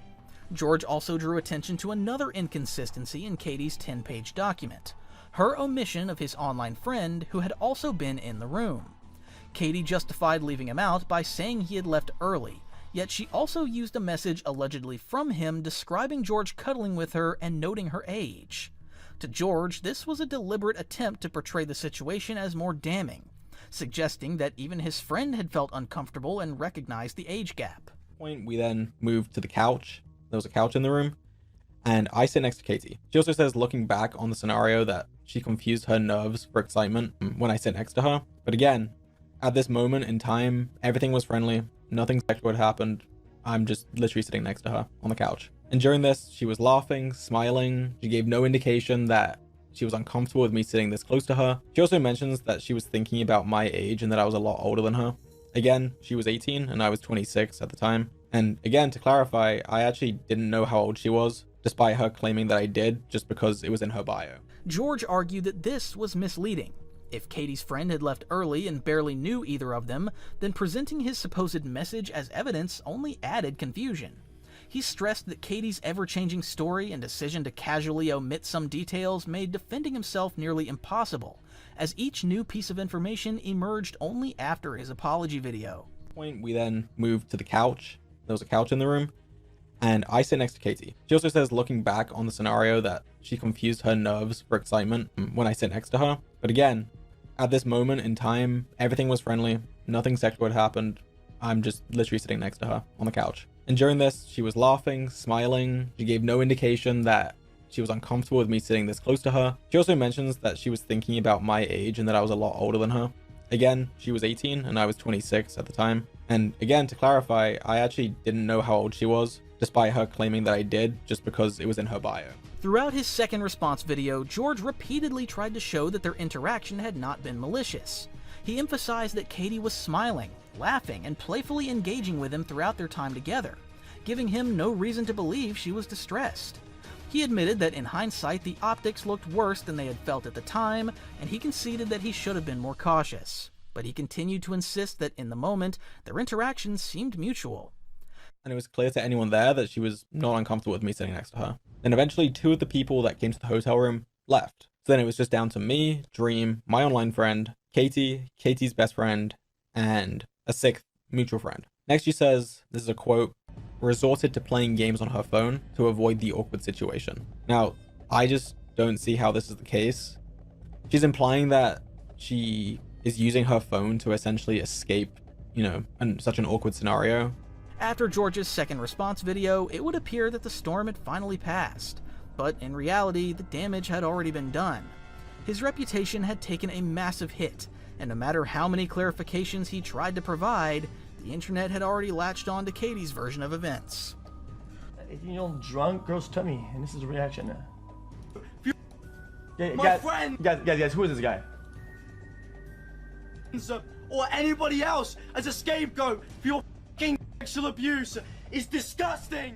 On social media, the debate spiraled into 2 camps.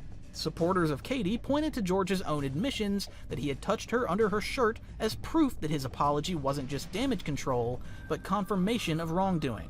Meanwhile, George's defenders highlighted the inconsistency in Katie's story, and how she had also admitted leaving out some details and the fact that her friend group already disliked George and Dream before the incident even came to light. What the fuck does that have to do with you touching me and not asking first? What the fuck? Your friend wasn't there when it happened. Oh, this is all the stuff she left out. She left this out because she can't be trusted and is leaving important info out. I left out the 2 people that were in that room that weren't there for my assault. I was talking about my assault. They weren't there for it. Why would I? He's put in this position, right? To pick out every inconsistency and especially pick out any information I didn't mention. But soon, the controversy became a heated argument about whether nonverbal cues can realistically be considered consent. And if an 18-year-old who's been drinking capable of consenting at all? Now, just because people are saying that doesn't mean that, he's not guilty. But I think it is worth noting people are taking this allegation very seriously. Wishing death on all these people. They are completely believing it, 1000%. And I find it interesting. Unfortunately, for George, mainstream opinion towards him took on a negative note, and when Dream and Sapnap publicly distanced themselves from him, people were quick to point out the fact that even his closest friends didn't believe him.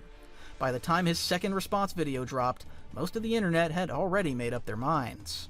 And I think that's something that he has to accept and reflect on himself, and realize.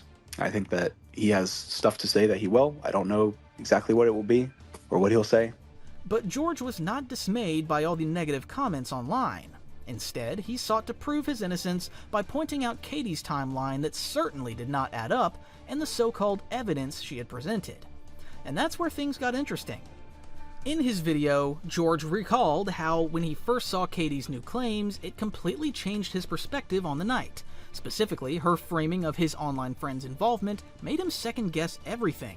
This is phrased in a way that makes me look kind of creepy, to be honest. She's basically saying she left, so I decided to leave too, which is not the case. What actually happened is Dream had decided he was too tired and was going to bed. So the night was over and we all left. She then goes on to tell a story about the elevator and how I joked about it being broken to try get her to go in with me. So Katie actually had her own hotel room on the same floor as Dream. So she actually didn't have to take the elevator. She walked me to the elevator when she didn't have to and said goodnight to me, which was nice of her. I did joke with her about coming in the elevator by pretending that it was broken. I went into the elevator, the doors closed, and I would press the doors open button to make it open again. I did this a few times.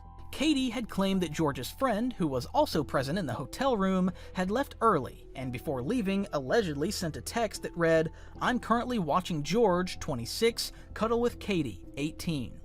If that were true, it would suggest two devastating things.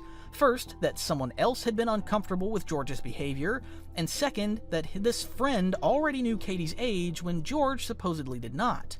George revealed that after reading Katie's post, he called his friend directly to clear things up. The conversation that followed poked massive holes in Katie's narrative. So I reached out to my friend to talk to him about it, and it turns out that he actually didn't send this message. I'm going to play a phone call that I had with him after I found this out, just because I think it gives more context. What's up? So there is a text that is claimed to be from you. Yeah, I didn't send that text. I found out about it when you sent it to me. But yeah, no, that wasn't me. I don't know where they got that from. I didn't ask them for any of their phone numbers or anything like that. Can you kind of just talk me through your, anything that you remember from essentially the entire event? A little bit before VidCon. Also, George Not Found told his friend that there was a text which Katie had claimed was from him. His friend's response was blunt. I think it was towards 9 or 10 o'clock. We met up at Dream Spot. Then it was just us three for a bit, and then you or Dream mentioned just having some people come over and hang out. We were playing, I forget what the drinking was called. I think it was kind of like Cards Against Humanity, something similar to that. I didn't really notice anything out of the ordinary. I didn't really notice any bad vibes or anything like that. It was a little playful, maybe a little flirty. I noticed you guys were just kind of playing with each other and just kind of cuddled up a little bit on the couch. So I was just, it definitely didn't seem like she was uncomfortable, you know? I don't know, it seemed like everybody that was there was having a good time, because I mean we were there pretty late, so I don't really follow this internet stuff like that, so I'm not up to date with what's going on online. The way she was explaining everything, I mean, at least to me, it was not like that at all. To me, it kind of seems like a misunderstanding. This testimony alone undermined Katie's credibility, but the contradictions didn't stop there. When Dream later questioned Katie directly about the screenshot of the alleged message, she backpedaled. Katie would later claim that it was an error, saying that the text hadn't come from George's male friend at all, but from another girl who was at the hotel that night. But this explanation raised more questions. If it truly came from someone else, why hadn't Katie clarified that earlier? And why frame it in such a way that made it seem like George's close friend was sounding the alarm? With what we know now, Katie's explanation seemed highly unlikely. George's friend also contradicted her claim about leaving early. In reality, he stayed until well past 3 a.m., long after Katie suggested he had gone. His memory of the night was crystal clear, especially because of one unusual detail. "I think around 3 or 3:30 I went to go get tacos," he recalled. "I got the party pack or something. For some reason I couldn't believe I actually went and got tacos. I know for a fact I got them extremely late. I had to go through the drive-thru even though I wasn't in a car. I had to walk through their speaker system and order that way. That was funny, but I know I left at 5 or very close to that time. Right after 5, I texted Dream that I left. I opened the deadbolt on his door right after I left and texted him to let him know. That was around 5. This detail about the taco run might sound insignificant, but it's actually critical. It showed that Katie's timeline of events was inaccurate, either by accident or by design. And when pieced together with her shifting explanations, her withheld details, and her attempts to reframe George's actions, the inconsistencies piled up higher and higher. Yet, despite these cracks in her story, many online chose to ignore them. Instead, they doubled down on the idea that George had crossed a line the moment he engaged in physical affection without verbal consent. To his critics, that one fact outweighed any contradictions, omissions, or questionable evidence Katie had presented. The tragedy for George was that once the internet collectively decides something, walking it back becomes almost impossible. His attempts at clarification, his friend's testimony, and even the exposure of dubious evidence did little to shift the narrative. To the general public, George Not Found was guilty in the court of opinion, long before any meaningful discussion could take place. And in many ways, that's the harsh reality of online scandals. They're not decided by courts, but by viral tweets, Reddit threads, and 10-minute commentary videos. For George, the fallout was brutal. His brand, once associated with lighthearted Minecraft streams and wholesome friendships, was now entangled with allegations of misconduct, betrayal, and fractured trust. His fanbase reduced, his collaborators pulled away, and the broader internet painted him as another man whose career got ruined due to allegations of assault. By this point, one of the most glaring contradictions in Katie's narrative centered on her friends. In her 10-page document, Katie implied that her friends had felt uneasy about her interactions with George. This detail carried weight because if people in the room were uncomfortable, it could reinforce the idea that George had crossed boundaries in plain sight. Should be. Nothing came out of nowhere. Everything progressed very slowly throughout the night. And also, before I continue, I want to make it clear that the furthest anything ever got was under the shirt touching and cuddling. Now, obviously, people don't typically ask if everything is okay, even such as touching someone's waist under their shirt before they do it. But in this case, I was extremely slow, and she was engaging with me the entire time, laughing, cuddling with me, and even playfully fighting me for the game that we were playing. Again, the quote that she said, he disguised it with a simple, "Are you ticklish?" I coughed out a no. She's implying that it's with malicious intent, and that she... But when Dream revisited those conversations months earlier, the story didn't line up. He remembered reaching out to her circle of friends, asking if they had noticed anything unusual, and their responses were consistent. Nothing seemed wrong. Dream himself admitted he had no idea Katie was even referring to George in her first tweet. He initially assumed she was suggesting discomfort with him. Confused, he messaged Ghosty, one of Katie's close friends, to ask what the tweet was about. He did the same with other friends, including Katie herself, but George's name never came up. This detail became more important when George later presented Dream's messages with G. In those exchanges, Katie never once mentioned George at all. Dream even joked about Harry making things up, pointing out that nothing had happened and that the friend group was still intact at the time. That she was uncomfortable with it. She was not moving. She was not speaking. Of course, I don't believe that silence is consent. I just want to make sure that it is abundantly clear. She was visibly and physically responding well to everything that we were doing. I also want to comment on how she said that she had to stand up after many minutes for it to stop. She did get up multiple times throughout the night. For example, to go to the bathroom, to get a drink. Also, when her friends left, she got up to say goodbye to them, and she would come back to the same scenario. I also just want to point out that her best friend was here during this whole... To strengthen this point, George included a clip of Ghosty directly addressing the matter, clarifying what had really been said in their private DMs with Dream. This internet stuff like that, so I'm not up to date with what's going on online. The way she was explaining everything, I mean, at least to me, like it was not like that at all. To me, it kind of seems like a misunderstanding. There wasn't really a thought in my mind that, like, oh, this girl, like, could be in some sort of danger, or she's being... This clip completely undercut Katie's claim. If her closest friends hadn't noticed anything inappropriate and had directly told Dream nothing seemed wrong, then her later suggestion that people were visibly uneasy around George looked less like truth and more like retroactive framing. Important claim happens. I'm just going to read the quote. She says, "Out of nowhere, I felt him slip his hand under my clothes, sitting next to me on the couch, in front of everyone. He disguised it with a simple, 'Are you ticklish?' I coughed out a no, and still staring at my phone, I was overly aware of the fact that we were in front of other people. The fact that everyone else was sitting around us, watching us, including my best friend, and that his hand was inching further to places I hadn't asked it to be. Again, as I mentioned before, we had previously been cuddling on this couch for around an hour, but I did place my hand on her waist under her shirt. The way it's phrased makes it sound like it just happened out of nowhere, when in reality we had been cuddling for over an hour at this point, and it was not out of nowhere. It was also around half an hour until I started moving my hand further up, and the way it's phrased just makes it seem like it happened pretty instantly and pretty quickly. There was nothing quick about it, it was very slow. For George, however, even exposing these contradictions wasn't enough. Despite having evidence that challenged Katie's version, he still chose to close his video with another apology, and this time it was one of his most vulnerable statements yet.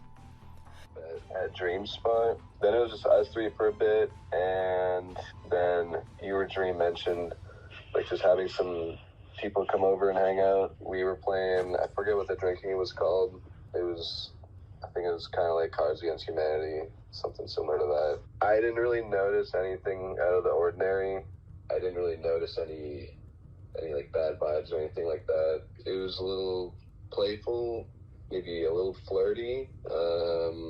I noticed that you guys were just kind of like playing with each other and just like kind of cuddled up a little bit on the couch. So it definitely didn't seem like she was like uncomfortable, you know? I don't know, it seemed like everybody that was there was having a good time, because I mean we were there pretty late, so I don't really follow like this internet stuff like that, so I'm not up to date with what's going on online. The way she was explaining everything, I mean, at least to me, like it was not like that at all. To me, it kind of seems like a misunderstanding. There wasn't really a thought in my mind that like, oh, this. It was an admission of failure, not of intent, but of carelessness.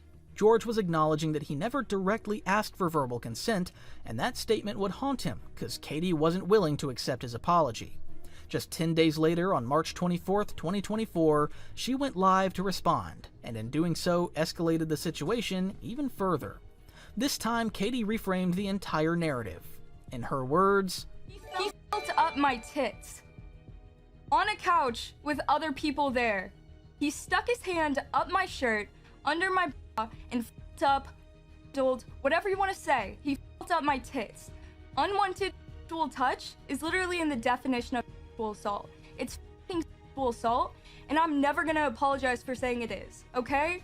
It isn't fake allegations. It's not fake allegations. I'm not a liar. Quite literally, the thing that I was talking about is my sexual assault, and that's the one thing he confirmed. He can sit there and confirm that he did it, and I'm still sat here getting called a liar, getting called a fake victim, getting called, what was it, a slut and a prude at the same time. The change of tone was unmistakable. In earlier posts, Katie had focused on her discomfort and George's failure to recognize it. Now, she was directly branding him as a sexual assaulter. And she didn't stop there. She spent the better part of an hour backtracking on her earlier claims, revising details, and introducing new allegations that had never once been part of the story before. Could have even understood if it would have been I know we have different perspectives of the night, and I know I assumed stuff that I shouldn't have, but I'm still sorry for hurting you. Period. But anytime, again, he readmits to the fact that he touched me without consent, it's followed with a but. It's followed with a, yes, I touched you. Yes, I didn't ask if it was okay. But you were smiling. But you seemed like you would have wanted it. But I assumed you wanted it because I'm fucking sick of it. I'm fucking sick of the but. I'm just so sick of it. And not even just that, it's then put into this video where the entire video's picking apart my story once again. Picking apart every single thing I said, and once again focusing on things that are irrelevant to the fact that he fucking touched me. I mean, being like, whoa, she said my friend left early, but really he left late. What the fuck does that have to do with you? For many viewers, Katie's response video was quite vindicative. Every time one of Katie's claims was disproven or contradicted by evidence, she returned with a new version, one more aggressive and damaging than the last. To critics, this wasn't just inconsistency, it was malice. And that's what made people so frustrated.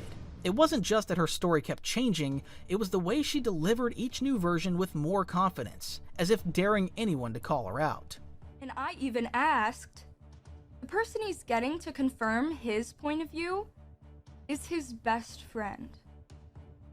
Or the guy that he called in the video, again his friend. The three guys that were there, the one guy I didn't mention, and the other two are all friends. He says, well, she wasn't uncomfortable. Well, she seemed like she was fine. And I asked Dream about this. That's his best friend. that is helping him make these videos. He is quite literally helping him and sending him stuff to make these videos, these edited responses that he's making them with Dream, like, and then he's using Dream as a source to tell if I was okay or not. I mean, and this friend, whose career is also on the line because they've built their careers together. If he goes down, they both go down. They're obviously gonna back each other up. And I do acknowledge, this is me acknowledging. For some, it felt less like a victim recounting her trauma and more like someone determined to win a personal battle at any cost. Every correction, every contradiction became fuel for her next allegation. You know, if that was tame to him, or if he's done stuff like this before, you think he'd know better. The power imbalance. No, I didn't bring up power and say how I was excited to be there because of his clout. I wasn't using him for his clout. That's not why power is important here. Him going and being like, I feel used. Cry me a river. That's not why I brought up the power. Why power is important in this is because I looked up to them. I was an aspiring creator, and these were the biggest creators in the industry. Like, I before I started streaming, I watched these people. I watched the Dream SMP. Like, I did that shit. I looked up to them. I was excited. Even supporters who initially rallied behind her began to hesitate. They noticed how details that should have been central, like the timeline, the setting, or even what George supposedly did, changed depending on the backlash she faced. Instead of clearing things up, she only made them murkier. And when the truth keeps changing, people start questioning whether there was ever any truth at all. Yeah, even though George is my friend, if I noticed him doing anything that I wouldn't want someone I'm friends with to do, then I would, I either would say something about it or not be a part of that situation. She says that you left early on in the night. Could you talk about that? I think around like 3 or 3:30, I went to go get tacos. I think I got the party pack or something. For some reason, I couldn't believe I actually went and got tacos. I know for a fact that I got the tacos like extremely late. Like, I had to go in their drive-thru even when I was in a car. Like, I had to walk through their drive-thru and like order through their speaker. That was fun. I know I left at 5 or very close to that time because right after 5, I texted Dream that I left open the deadbolt on his door. Right after I left, I texted him that to let him know. I think that was at like 5:10 a.m. I can genuinely say I had a really good night. That's kind of the impression that I got from everybody else too. Like, everybody was having a good time, but hopefully, you and Katie can maybe, I don't know if be friends is the right word, but... This time, however, the internet noticed. For the first time since the controversy began, a wave of doubt spread across social media. Redditors began pointing out how Katie's story was shifting with every new statement. One user wrote, "Is leaving out the fact that they were literally spooning for an hour not leaving out details?" Even those who weren't diehard George supporters began questioning Katie's credibility. They noted her growing follower count, the increasingly dramatic language she used, and the way each live stream or post seemed designed to escalate rather than clarify. What began as a serious allegation now looked to many like a performance.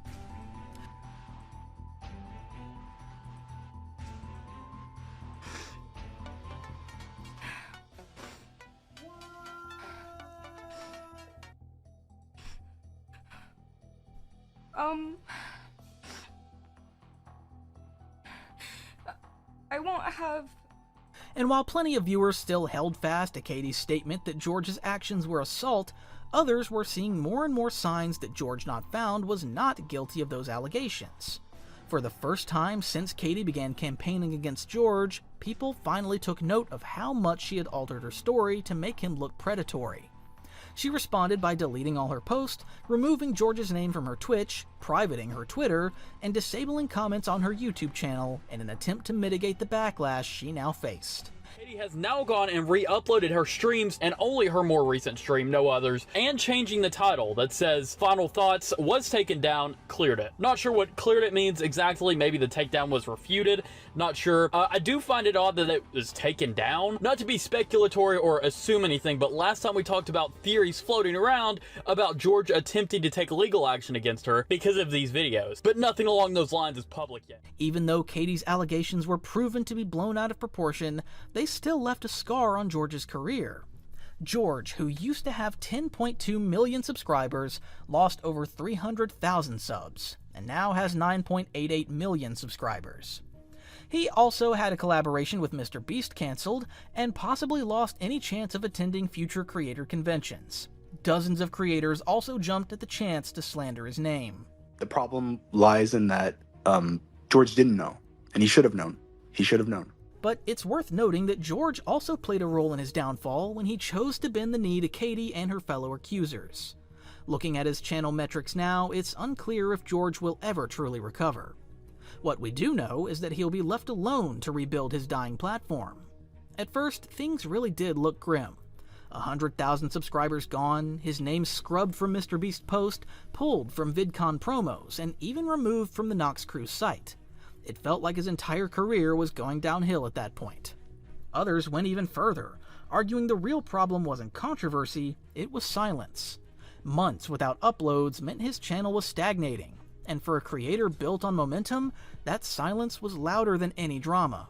Another fan admitted, "Honestly, I'm not surprised it happened. If an inactive channel uploads a video, people who have lost interest will be reminded that they're subscribed and are likely to unsubscribe." People started reasoning that George wasn't entirely at fault. Maybe the Katie situation hurt him, sure, but for many fans, the real issue wasn't the controversy, it was his absence. A new upload was simply a reminder that they hadn't seen him in so long, and it nudged them to clean up their subscriptions. But everything changed when Katie Bugs returned with yet another statement. This time she posted to her Discord, calling it a farewell thought on the entire ordeal.